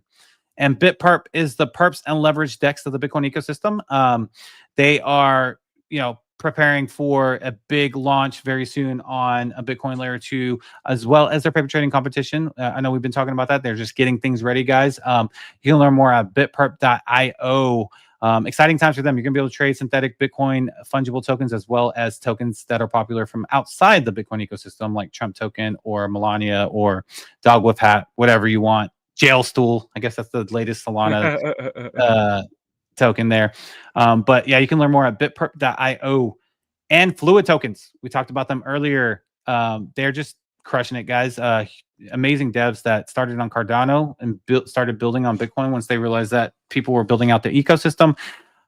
You're going to be able to stake ordinals there, guys. If you are a ordinal founder with an established community, you can actually ask Raul, which is the CTO of Fluid, to create a staking vault for your community. It's gonna be exciting stuff. If you are a Stones holder from Leo Collard's new collection that he dropped last week, you should be able to stake those very soon. We'll get you guys more information ASAP on that. You can learn more at fluidtokens.com and select the Bitcoin logo there. And then Merlin Chain, your #1 scaling solution for Bitcoin native L1 assets and protocols. If you are a builder on Bitcoin L1 and want your protocol to be a bit more flexible, seamless, reach out to their team. Apply for a Merlin Chain Builders Grant. They have great builder support there. We've seen it firsthand. A couple of our partners got into that grant program. So super excited about what they're going to bring to the future of the Bitcoin ecosystem.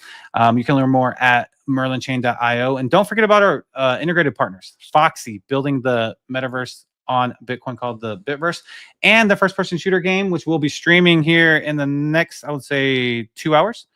It's going to be 3 p.m. Eastern. Join if you would like. It's going to be open. We'll drop the link once we're streaming in 2 hours. But yeah, it should be fun. Look into their. In my opinion, I think the first-person shooter game is one of the best parts of what they've built. So check that out. And then Ordinal Hive is the aggregator Ordinal marketplace for Bitcoin Layer 1 and Layer 2, cheapest Ordinals around. We thank you so much for checking out our partners.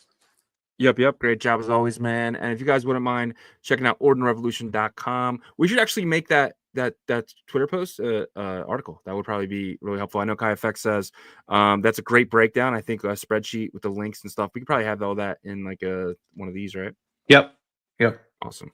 But guys, check out ordinalrevolution.com. Some of the best articles dating all the way back to last year. If you know someone just entering a space, please send them our website. We really feel like it can help them get started and code up to where we are today. If you guys need a VPN, and I think everyone should have a VPN, we have a 70% off coupon for Nord, guys. Get Nord, get a VPN. I don't care what VPN you guys get. Have a VPN. Don't be going around with your IP hanging out, guys. Don't do it. Don't do it to yourselves. It's not safe. It's not a good idea. Your IP address can eventually find your address. You don't want that. I don't want that for you. Get a VPN. And like I said, there's free ones out there, but the Nord is the best, and you get 70% off coupon. It's like $3 a month. If you guys are going to Bitcoin 2025 Las Vegas, guys, it's going to be fun. It's going to be exciting, but do not wait till May to get your tickets. Get them as soon as possible. They seem to go up every Friday, and you guys can go check the price now and then go check it in a week. Yeah, I'm not lying about that. It always goes up. Supply versus demand. Get your tickets as soon as possible and get them through us. If you guys need merch for that event or any event, we know ETH Denver is right around the corner. So if you guys are going to that, definitely check out our store here, and that will bring up all of our stuff: hats, jackets, shirts, much more. It's the best in all, though, not just Ordinal. We have so much stuff in here, Bitcoin related stuff as well. So check out everything here at ordinalrevolution.com. And guys, we are live Monday to Friday, 11 a.m. Eastern, 10 a.m. Central, 8 a.m. Pacific, and 4 p.m. UTC. We'll actually be live in about 2 hours from right now. So come back here, the same place you're watching. You'll be the same place that you can watch the next event. It's going to be fun. We're going to be running around. It's going to be gaming. It's going to be a lot different, a lot more chill. You guys can actually come in and kill us. And if you do beat Aaron in kills, you will win amazing prizes, a couple $100 in prizes. So come in, try to kill as many people as you can. It's fun, it's exciting. So we'll see you in 2 hours. But until then, Peace.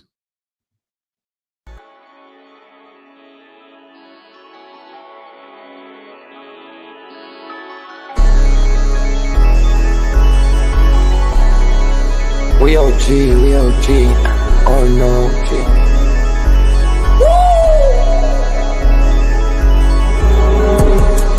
You're not bullish enough, yeah.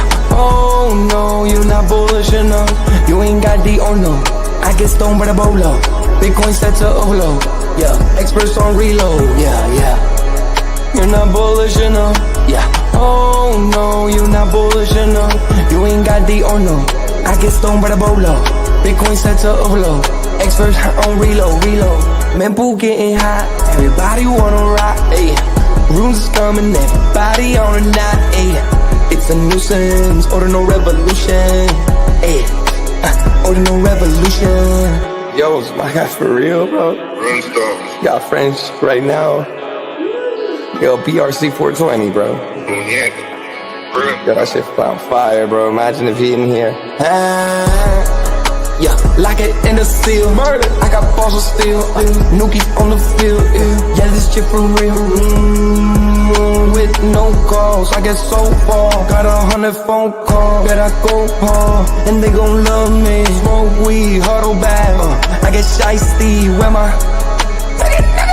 Bitcoin looking lovely. All this Satoshi's nothing above me.